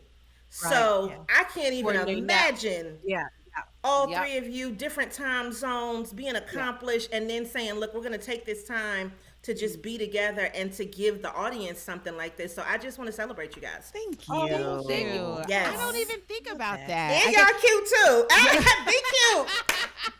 I love it. You know, in honor of what she just said, we need to do 2 more funds. One, shout out to Sheena Arnold. My man got 2 jobs funds. I think that's a good one. Okay. Because she always tell people she ain't got to take that. My man got 2 jobs. I can quit this job right now. Everybody hates Chris. Yeah. And then I think another one we could do is just like the who gonna check me boo fund. Oh yeah, yeah. So those are all funds that basically say I ain't got to take nobody's shit because I got the money to leave anytime I want to. Everything. I love that. Thank you. I didn't even think. You know, that's why we don't release as many episodes, because because it's different time zones and we all have kids and different things like that. So, and sometimes that's tough because it's like, man, I want to do more, but then you have to be like, no, we're doing enough, and we're doing for what you can what we're supposed to do. But I just wanted to bring you on and shout you out, because I also remember at Black Pod Fest, it was a bunch of speakers sitting in the VIP room, and we were just talking and having great conversation. And she used to turn on that camera. She's like, okay, I'm going to ask all y'all one question, and I'm going to get it on camera. So you just inspired me and reminded me to like capture content, and not just, but capture it just so that you can inspire yourself. You know what I mean? Not just, you know, but not just to create and whatever, but just so that you can inspire yourself. No, and I still have some of those episodes that I need to release. So I'm gonna say my one thing, because I'm a little bit off my schedule, because I did have a 3:00 appointment, but it's okay. I told her, you know, I had to just get into this. So that my husband and I have a company called Give It to the People.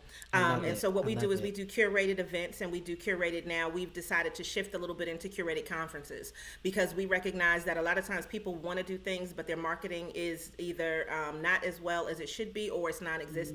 And then also they don't have the help, and so we want to be able to increase the capacity of what people are doing, specifically Black women and Black men, and just Black business in general. So we are opening up in October a brand new curated content space that's going to be in Greensboro, North Carolina, which allows people to do things like record their podcasts, but also create their content, do these videos, and then we have space for them to also be able to hold workshops that go from between 8 to 25 people. So this is something that we wanted to offer as a service, But the difference is too is that we co-sponsor everything with people, so you're not doing it by yourself, and that makes a difference that makes a because huge difference. you don't have to do everything. We already have a list. We already have, you know what I'm saying? So instead of you just saying, well, look, if I'm coming from out of town, well, I want to do something. And then you have to start everything from scratch. But you don't have to do that. You know what I'm saying? So I'm just going to extend this invite now. I would love to host this podcast live. Yes. So if y'all want to come to Greensboro, North Carolina, I'm just saying. It might not be this year, but it could be in 2023, you know, or 2024, or whatever. But I would love to do that because I just think, you know, the knowledge that you have and then just the individual aspects of what you're doing, I think people would love that. So just for anybody, if you decide you like, look, I want to come to Greensboro, North Carolina, and I would love to do something, we try to do micro events. So we call them micro gatherings. And this way you're a lot more in tune with people. You're not just passing out business cards. You get to really have that conversation. And then you also are broadening your horizon by being able to make money with a small group. And I tell people, you don't have to have humongous following in order to make money. So that's really the concept that we're going with here. And so we're going to have our official opening on October 8th. And you know, and just give it to the people. Yeah, I'm definitely saying yes to that. In 2023, I love Greensboro, North Carolina. My nephew goes to North Carolina A&T. Okay. My sister went to North Carolina A&T. My two cousins go to North Carolina A&T. Okay. We also have a beautiful sister up there that just opened up the breastfeeding clinic, and she runs the program, the breastfeeding program at North Carolina A&T. Jania. So yeah, a lot of love for Greensboro. And I love my mind is like this right now. I'm so excited, and we love small events because I love intimacy. I love being able to touch, feel, and connect with people in an intimate, one-on-one, face-to-face way. So our answer is absolutely 1,000% yes. All right. Well, look, I just wish y'all all the success. I appreciate you so much, and what you're just offering to the community, to the world in general. The real assness that you guys provide. I mean, like that's the. You know, you can't get that everywhere. So I just keep being beautiful and keep being blessed. And thank you so much for everything that you guys are doing. We wish you so much success on this. Yay. Nice to meet you. Beautiful. I wish I could find something like that in LA. I mean, y'all should do one here too. Oh, well, you know, we just got to get this one open first, and then we can see where the expand can happen. Because, I mean, in my mind, I don't see why this can't be something that could definitely be a franchise later on. But, you know, you just want to start. And you know, I did a podcast episode recently that was called Smaller. And I know you probably have seen the thing on social media where the guy's like, think big, bitch, think big, right? And I love that. But I'm just like, you know what? God just... That morning when I said, okay, let's do this episode, it was like, look, sometimes you have to change the vision, but the goal is still the same thing. And so in doing that, you know, I had a vision that was bigger. That was like a 2,000 square foot space, and we were going to do all of this extra stuff. And God was like, no, that's not what you're going to do. You're going to go ahead and make it smaller, but you're going to be able to serve a specific population. And I think oftentimes we try to be so big, and it's like sometimes you do need to be smaller, and you can see how you can build that community from there. And I think that that's really, you know, a powerful thing, as opposed to, you know, overextending yourself financially or just the amount of work that it takes. Well, that's what I'm saying. Just heating and cooling. Out here in LA, they want to do everything. That's what I'm saying. I'm looking for that exact type of space in LA, but it's hard to find because everything has to be so, you know, and I want intimacy. I want the closeness. I want a space that's already built. I don't, you know, I'm not a big social media person, and when I do, I like small batches. And so all my little communities are small batches. And I'm like, I just want a place to meet with, just like you said, 25 people a month.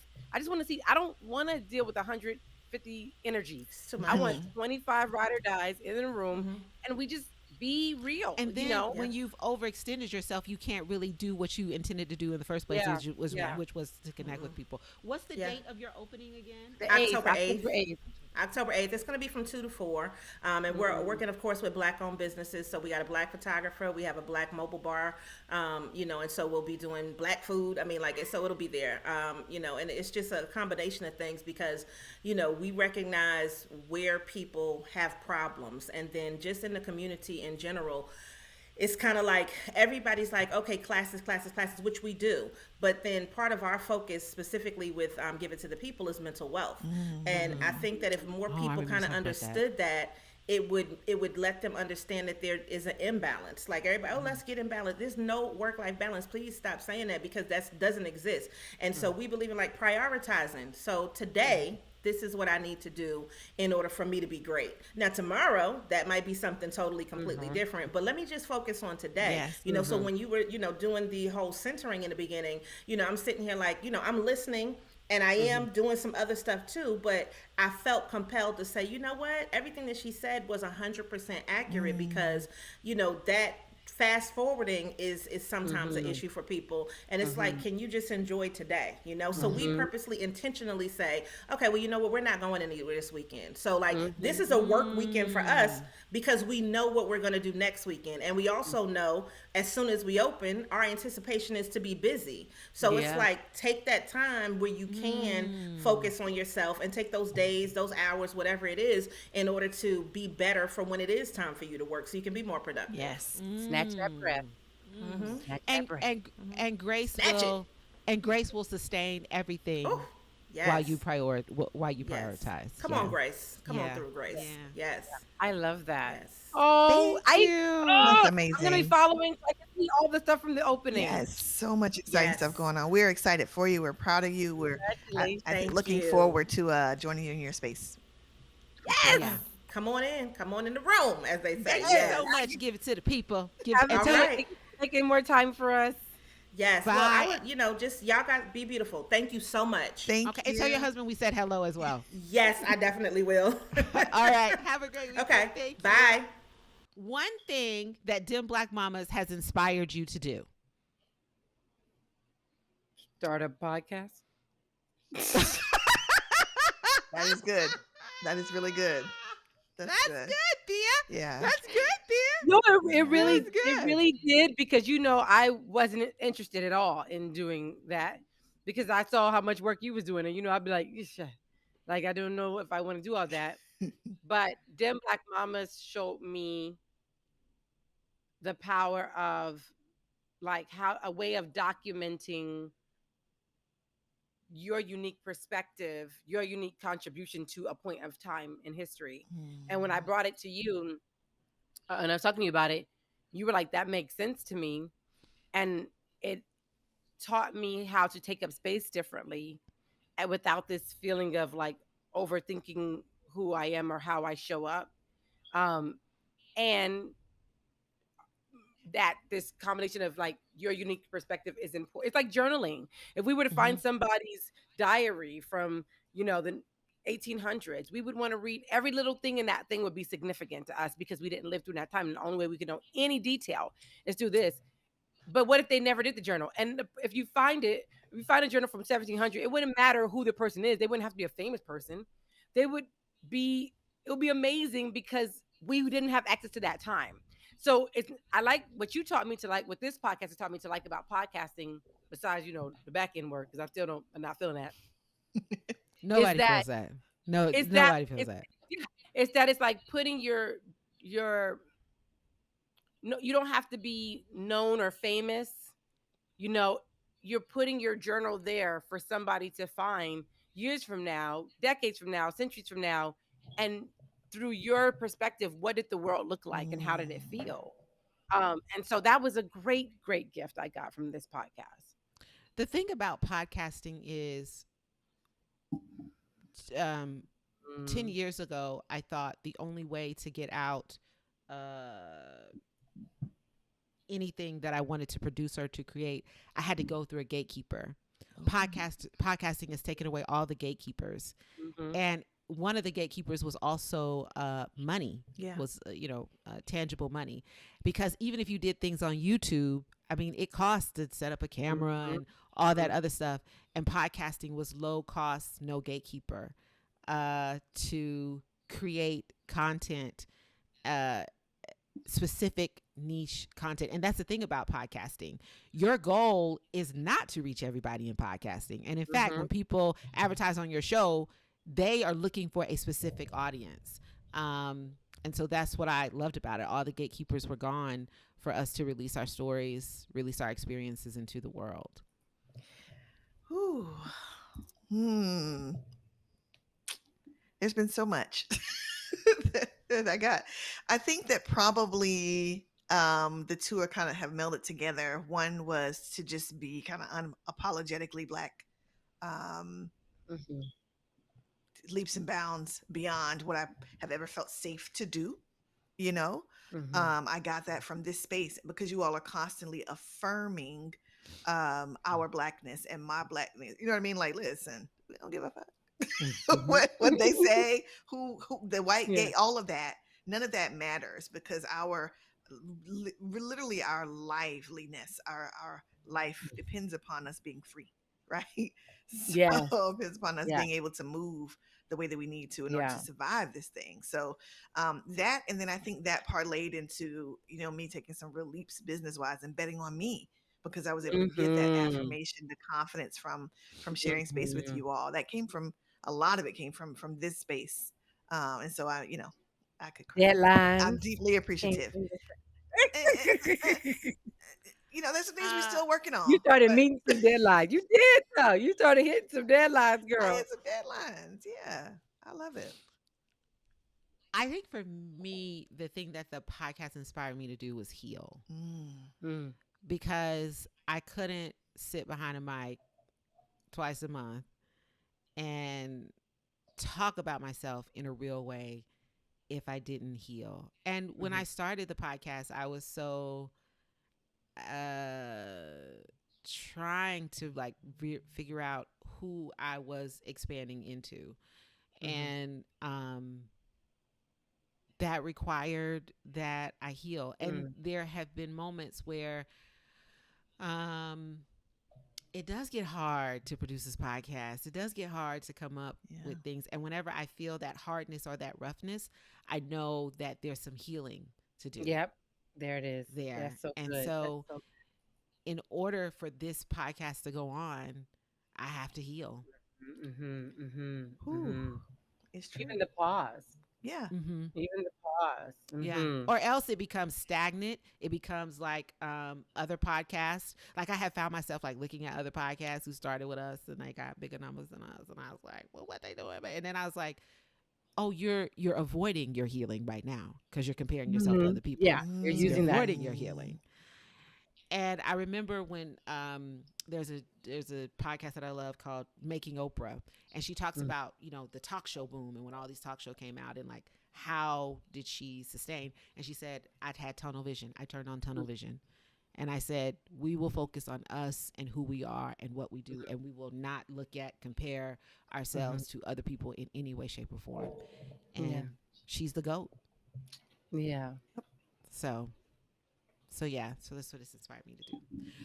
So listeners, do you all have any questions? Our lucky listeners, who hasn't been on? Stacy has a thought about what episode really touched her, I guess. Oh, Motherhood's not the graveyard of dreams.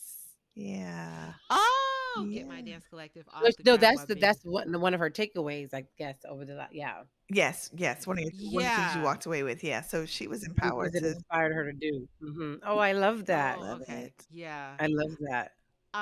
Does anybody? I don't know if people remember For Harriet, but For Harriet used to be a thing. I do. I mean, now she's on YouTube. But For Harriet used to be the blog you wanted to get on, the blog you was reading. We wrote for Harriet, girl. Yeah, I wrote for Harriet. Well, that's what I was gonna say is that came from an essay that I wrote for Harriet.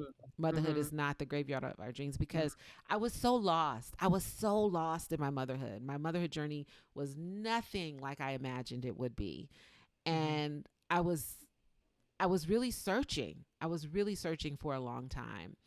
And that came out of an essay, Motherhood is not the graveyard of our dreams, because I don't believe that motherhood is supposed to shrink us. It's supposed to make us sacrifice ourselves. This idea of motherhood, especially Black motherhood that we have, I believe it's way more expansive than how we're holding it now. And so I'm still building that. But I know that that's the truth, that it's not the graveyard of our dreams. It can't be. It just can't be. You can't have that kind of heart body expansion and it's not supposed to expand you mentally, spiritually, and in so many other ways. Yeah. So it's true. It just don't work like that. Yeah. So I love that. Luann, her top episodes were the one with the Haitian American mother, the Upper Room. Oh, and I think we're saying the same thing about Black Mom Creative. I think. Yeah. So 2 of ours out of that one, and then the one with Stepha. Yeah. Stepha's gonna actually be on. I think we're she's our next recording. We're recording with her again. That was a good episode. That was a really she had a really compelling story in terms of being raised in Haiti the first 11 years of her life and then coming to America. Yeah, that's a good episode. Yeah. Do you all have any questions? Who hasn't been inside the Black Mama Magic Room? Who has not? Let me see. Oh, y'all giving episodes. Y'all got numbers. Taylor, my episode was 4. As someone with plans to relocate outside the country, it was a great to listen to. 41. Oh, with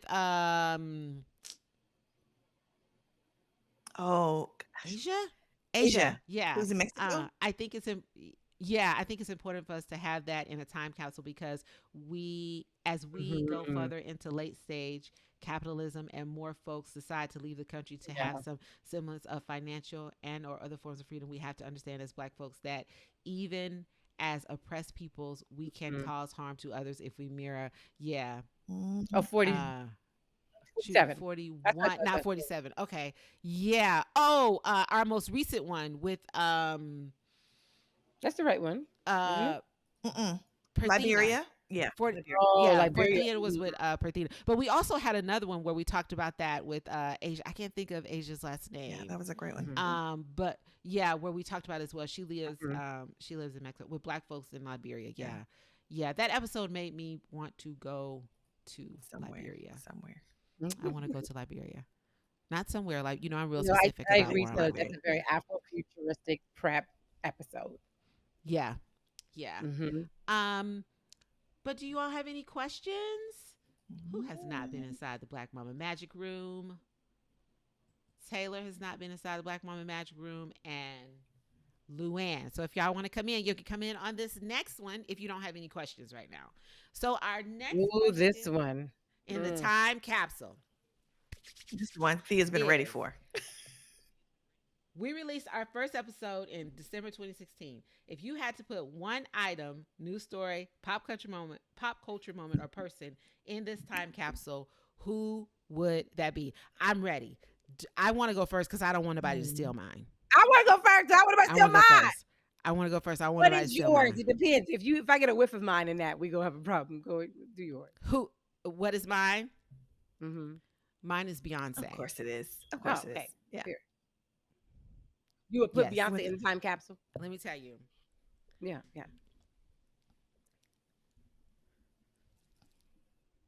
Okay. It all started with Beyonce, the album, when she said, "Let me sit this ass." Yeah, she did say that. She did. I knew the times had changed. Rocket to Waterfall. They had changed.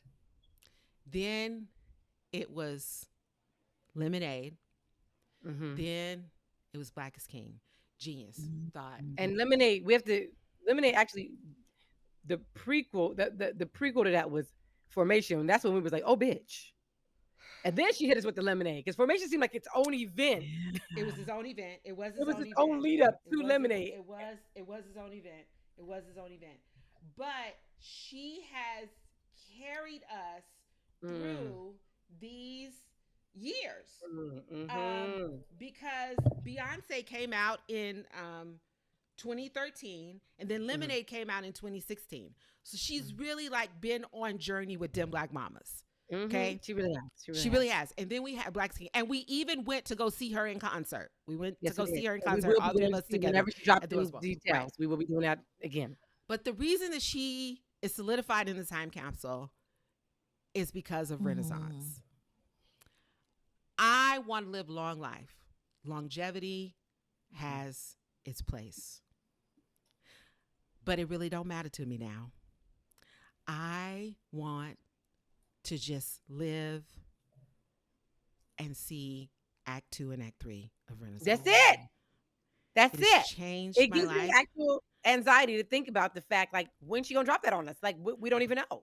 I will be doing juice cleanses every other week so that I can make sure that I live longer, that my skin is clear for the pictures that I will be taking, Lord, don't take and so that Act 2 and 3. So that I can have the endurance to get through Act 2 and Act 3. I want to see my great-great-grandchildren. I do.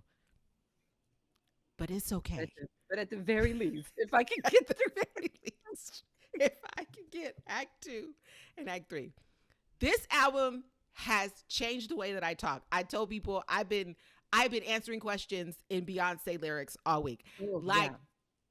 Whenever there's an obstacle like in my way, I used to sing, I used to put on Let Me Tell You How to Move a Mountain, one of my favorite gospel songs. Now I just say, move, move, move, move. Yeah, you gotta move. Like, no matter if it's a person. These motherfuckers can't fuck with me. Okay, that is the song I say if I feel like I have haters. These motherfuckers ain't stopping me. Like, you can do it with, I mean, you can just answer in Beyonce lyrics from Renaissance if folks trying to get on your nerves. You can. Why it's no fitting. Cash. How you feeling? Make you word like what? Cozy. I'm feeling cozy. Comfortable in my cozy. Like, describe yourself. I'm that girl. Like, it's just 4, 3. I'm too fucking busy. Like it's just there's just like, I mean, it's just been a game changer. We haven't even really been able to break down the usability. Able to break it down. You know, it's like, you know, if ever I have self-doubt, I just be like, nigga, I'm bad. Nigga, I'm bad. Like, it's just so much. Another line is, what is it? 20, 40, 80 on the trap. I don't even know what that shit means. It don't matter. But I say it. Go to Lights in the Sky, get this motherfucking lit. I say it. Shake that ass and the we're off the rails.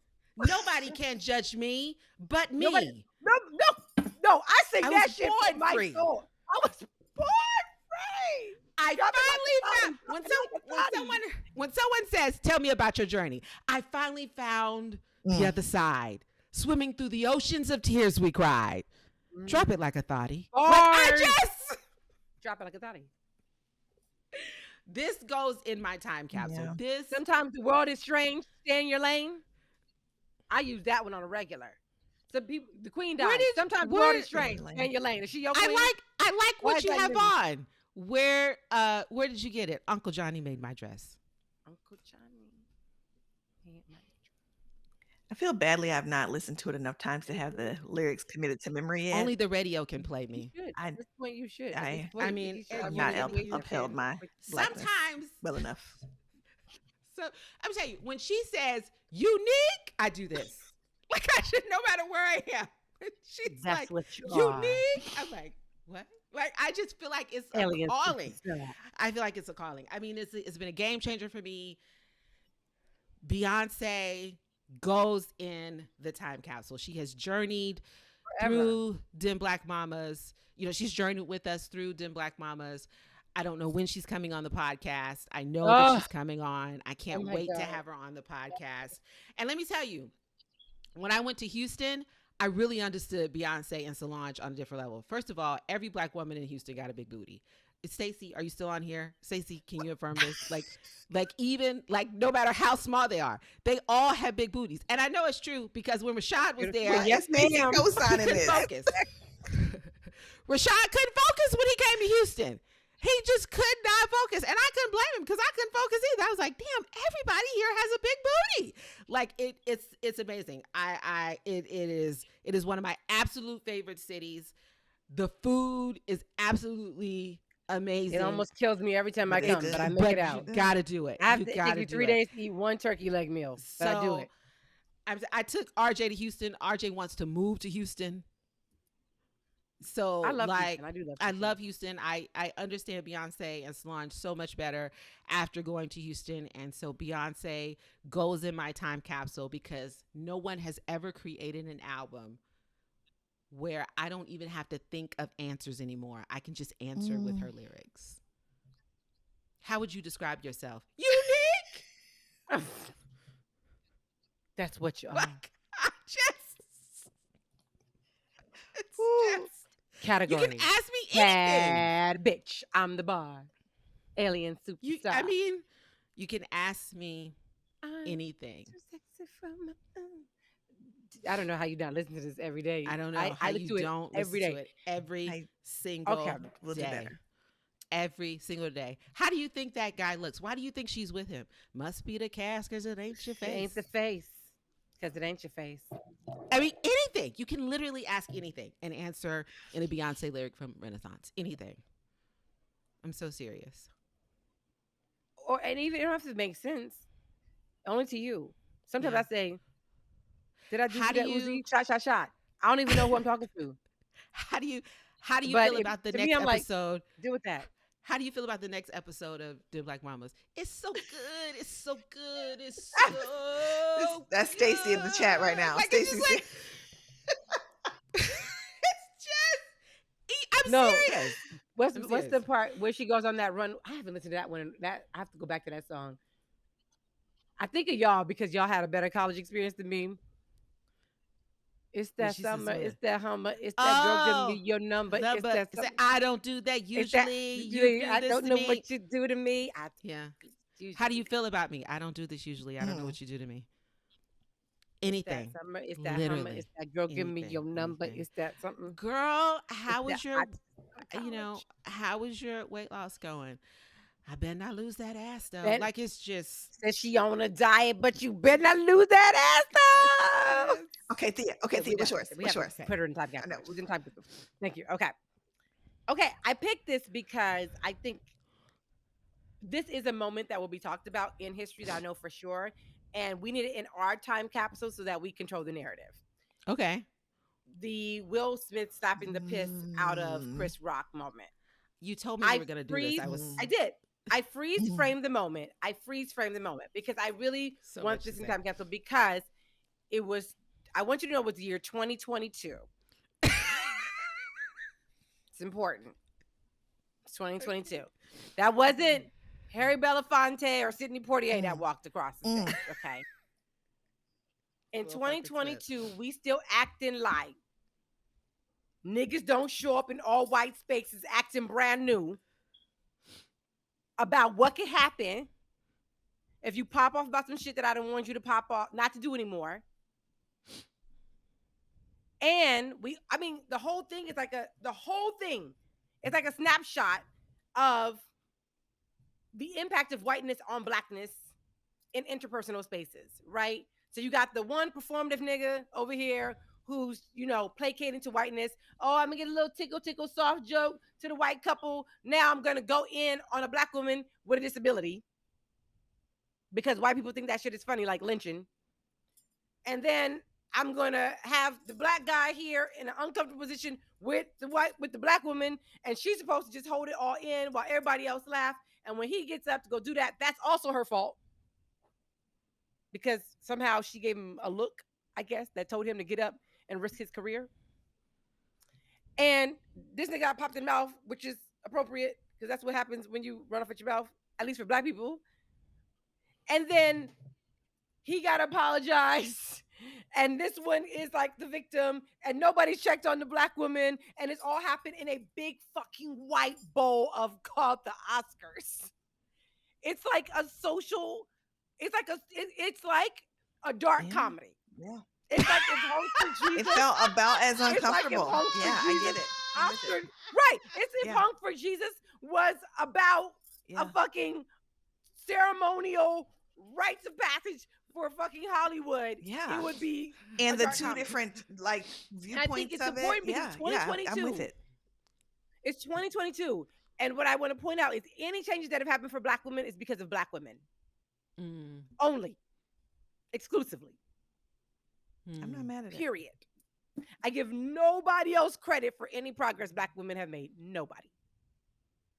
And that moment completely seals that shit up with a bow. So I feel like, I mean, she did. Anyway, I feel like the reason that's important is because people will do this moment as a moment of the Beyoncés and the Shonda Rhimes and these, and we had the Serenas, and we had beautiful Black shit happening, absolutely. But it wasn't because of you, and it wasn't because of this country, and it wasn't because y'all made any changes happen. It was 1000% because of us, and that moment encapsulates that absolutely perfectly, because the same shit happened to her in 2022 and one of the highest stages with nobody there to do anything about it. And she was blamed for it. Of course. She was harmed and then blamed for her own harm. Yeah. Nobody gets no credit. I'm with it. If the credits were running at the end of this dark comedy, it would just say Black women produced, Black women did the casting, Black women did the wardrobe, Black women did the makeup, Black women did the set design, Black women were the directors, the showrunners, the PAs, special effects, cinematography, scoring, everything. We did it all. And any progress you've seen has not been because of anybody else. They were just quoting us. Okay. I'll accept that. Time capsule. That goes in time capsule. I do think that moment has to go in the time capsule, also because of the conversation around it, and how in 2022 what it showed me is that Black people still have a lot of healing to do. Like, we couldn't have a conversation and hold each other in kindness and care. We had to ostracize and blame and shame and accuse, and we couldn't have the conversation in a way that pushed us forward towards healing. And we had it that way because whiteness was watching. Yeah, it was a very low frequency conversation. Very low frequency. Yeah, very low frequency conversation. That gives me an idea for an episode, actually. Yeah, that gives me an idea for an episode. But yeah, I agree. It was I don't know. It wasn't uncomfortable for me, but I'm a Gen Xer. I grew up watching, the Source Awards. One of the theme songs of our generation is "Punks Jump Up to Get Beat Down." And if you say some slick shit at the mouth, you might get popped in the mouth. I mean, I'm not saying it's what I would do. It was also this thing about, like, I don't know when white people became the proprietors of, like, right? Like, you're the most toxic, violent things ever. Physical violence, emotional violence, psychological violence, spiritual violence. And yet you, over a slap, I mean, the irony of you getting queasy and making comments about a slap when your ancestors are fucking barbaric and disgusting. You have the audacity. He's lucky it was just a slap. He could have got his whole ass beat. It was a slap. I just, that to me is like, you opening your mouth to talk about this? Yeah. Okay. Yeah. That's interesting. I mean, the audacity is unyielding. You're still shooting our kids. Yeah, but it's a lack of self-awareness, right? Yeah, and also how quickly what Black people, what a Black person has built can be turned into a stereotype. How fragile. A stereotype. How fragile when built in a white environment that is. He went from Will Smith to a thug. Well, they left him, and they were all around him. Yeah, and slowly, really couldn't give a damn about Chris. This is not about caring about Chris at all. If we're being honest, it wasn't because they're defending Chris, right? Yeah, niggas ain't cared about Chris in a very long time. And I think it's a commentary on how we hold Black women who are being authentic and honest about and vulnerable, because it was very vulnerable for her to share that about their life choices. So yeah, it goes in the time capsule. It does. Because you're right. She's always been somewhat penalized for being open about her life choices, but also she was vulnerable. So at this moment of pure vulnerability is when you choose to do this thing. Like, she's going to an award show, the biggest, and she can't control her hair loss. They don't care about that. I don't care how beautiful you are. When you are you always critique yourself, and even more so if there's something out of your control. So thinking about the number of times she probably had to psych herself up to even feel good in that space. And you think it's not violent for you to come in with your ashy mouth? Sorry, he's always ashy. I think we know that. I don't think that should also go in the time capsule. Nigga has been making movies for years and can't get decent lotion. And made a movie about good hair. Shout out to Smell Good Spa. Shout out to Smell Good How Spa. valuable it is to us and what it means to the culture. I can't. Ain't no ashy person ever gonna tell. I will not allow it. But yeah, you chose her vulnerability. You chose it. And you're violent. And nobody's talking about your ashy violence. That makes me so angry because you didn't wait till she was armored. You waited till she was their most vulnerable. It's sick, and you're sick as the people you've been around. And that's why it has to go in there, because it's like we don't get the luxury of losing sight of what this is.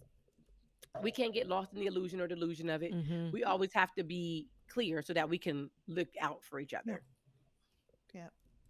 One of our listeners, Fam, has a moment to share for the time capsule, but I'll shift us gears for a quick moment while we do that. I know that we're coming to the end of our time.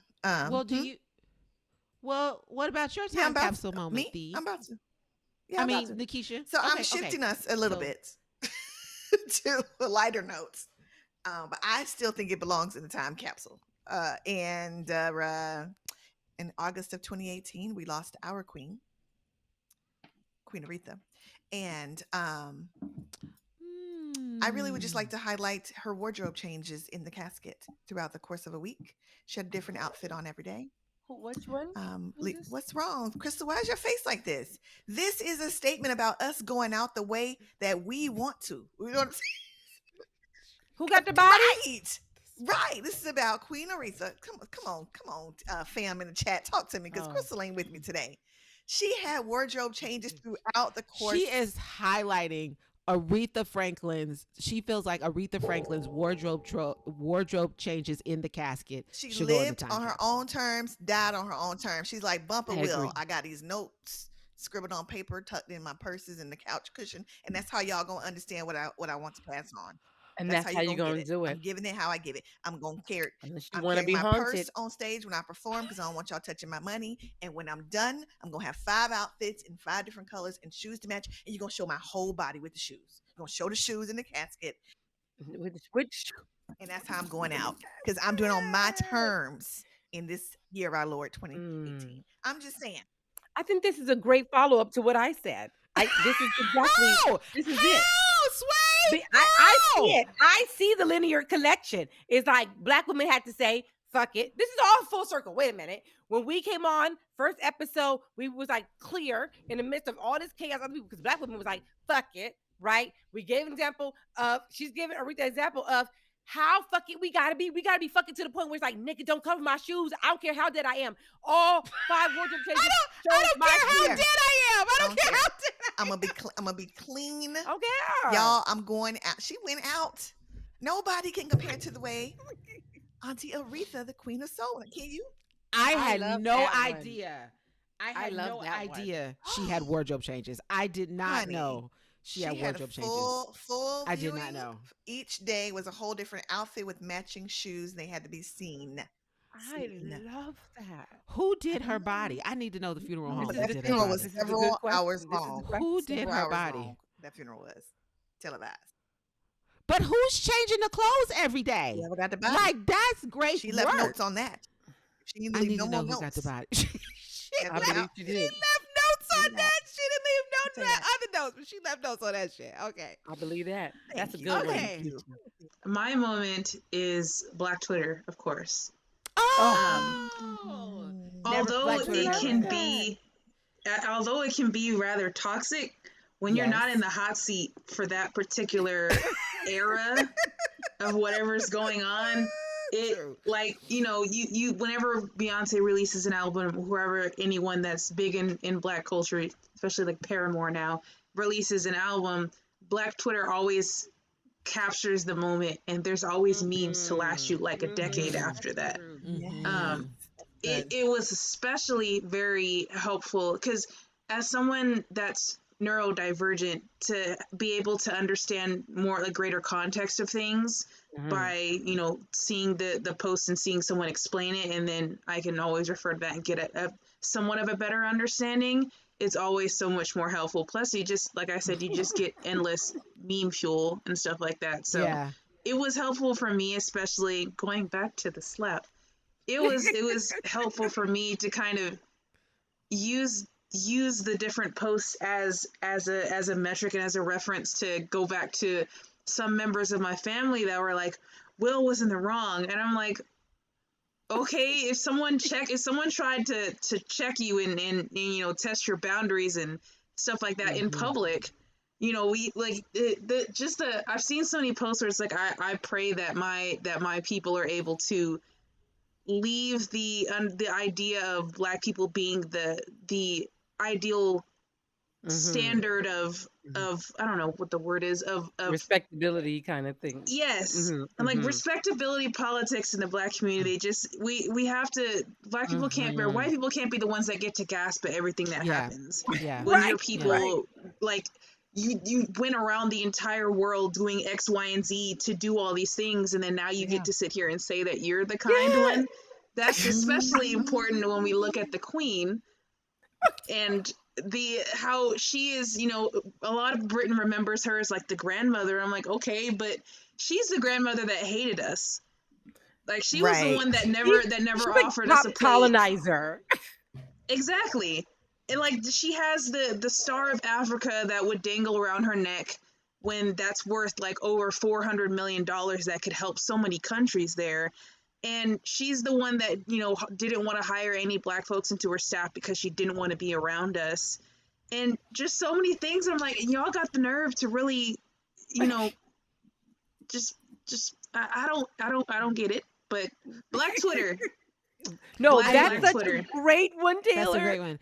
That's a great one. And Black Twitter is also great for like a Black culture thread. Like I think it was like 2 weeks ago I shared with you all in our group chat that like only Black people can insult you or compliment you based on what you have on.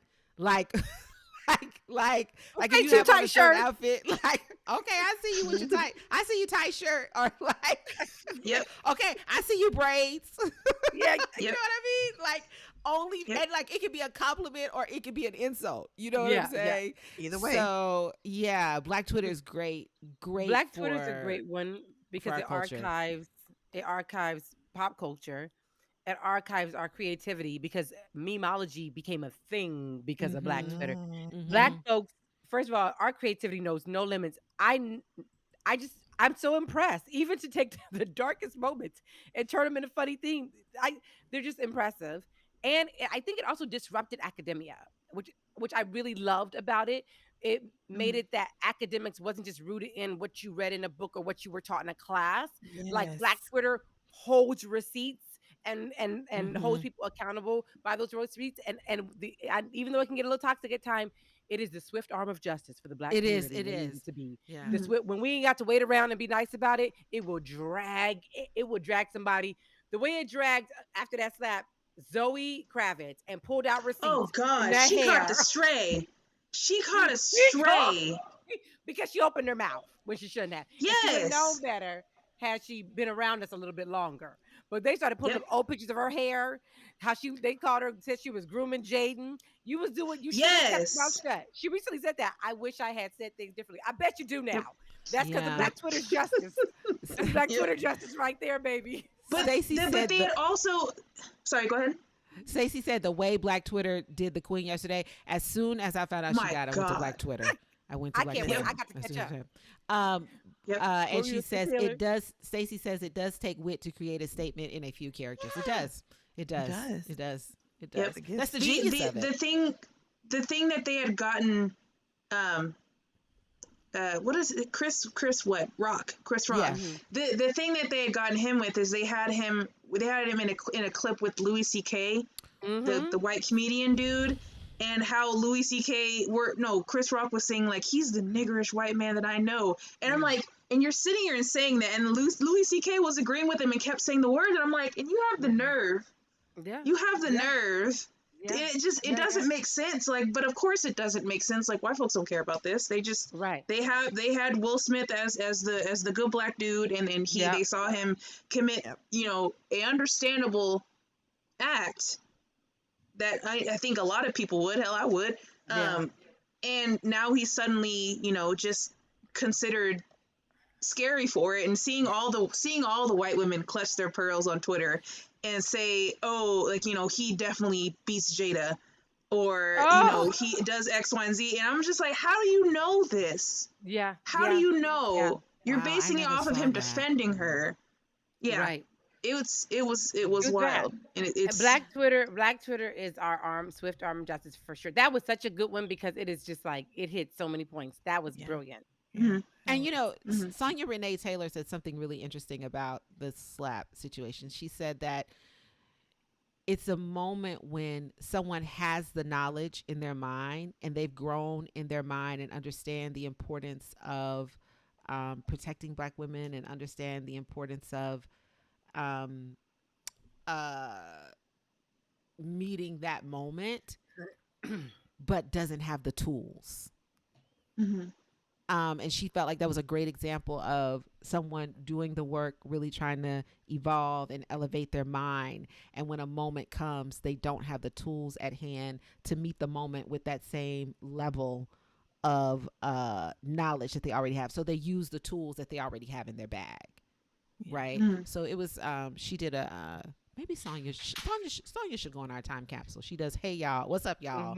That's what she does on IG. And she responds to pop culture moments with very insightful, in-depth, elevated commentary. But yeah, Black Twitter was a good one. This the last thing I'll say about that piece is that they also, what I hated was this very all or nothing, which is a very white approach to violence.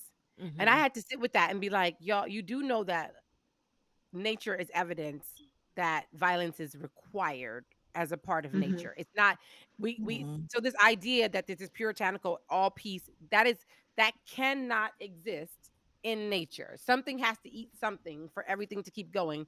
And so who determines which violence is right and which violence is wrong? But to act there should be an absence of violence altogether. I was talking about a mother bird will push her baby bird out of the nest. Right? That's violent. You know what I'm saying? A lion will attack somebody's trying to come. That's violent. But they love, and that's why they're doing it. They want that bird to be, successful in life, be able to fly and all these things. It exists. We can't act like it was just this whole like very puritanical fucking. Yeah, it was. It was too much. It really was. I don't listen. White women talk. I just literally phase out, and all I hear is Beyonce lyrics. It all comes full circle. We're back to I tried it. I tried, Nikisha. I tried. Thank you. Thank you, Tim. That was so good. Thank you for joining us, Taylor. That was great insight. I did have Sorry, I did have a business to rep. It's not mine. Oh, go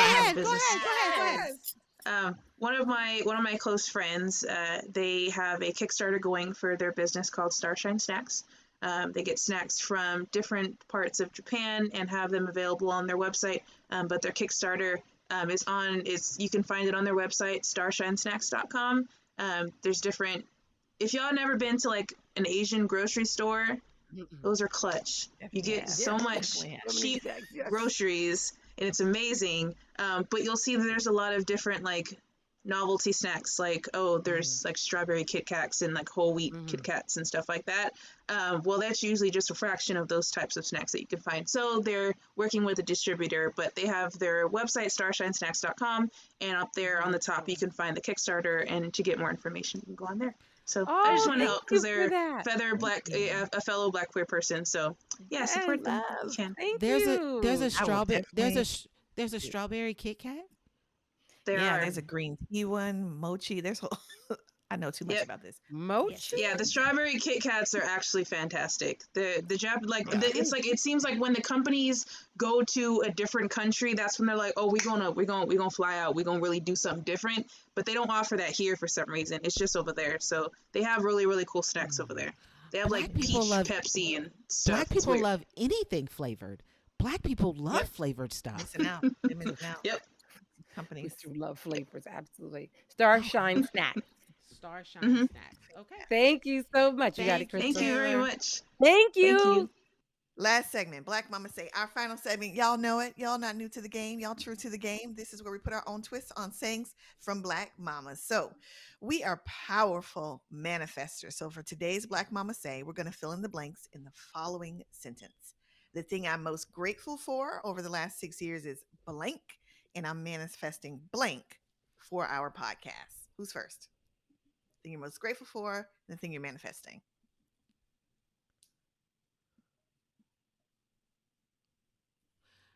The thing I'm most grateful for over the last 6 years is patience. And the thing I'm manifesting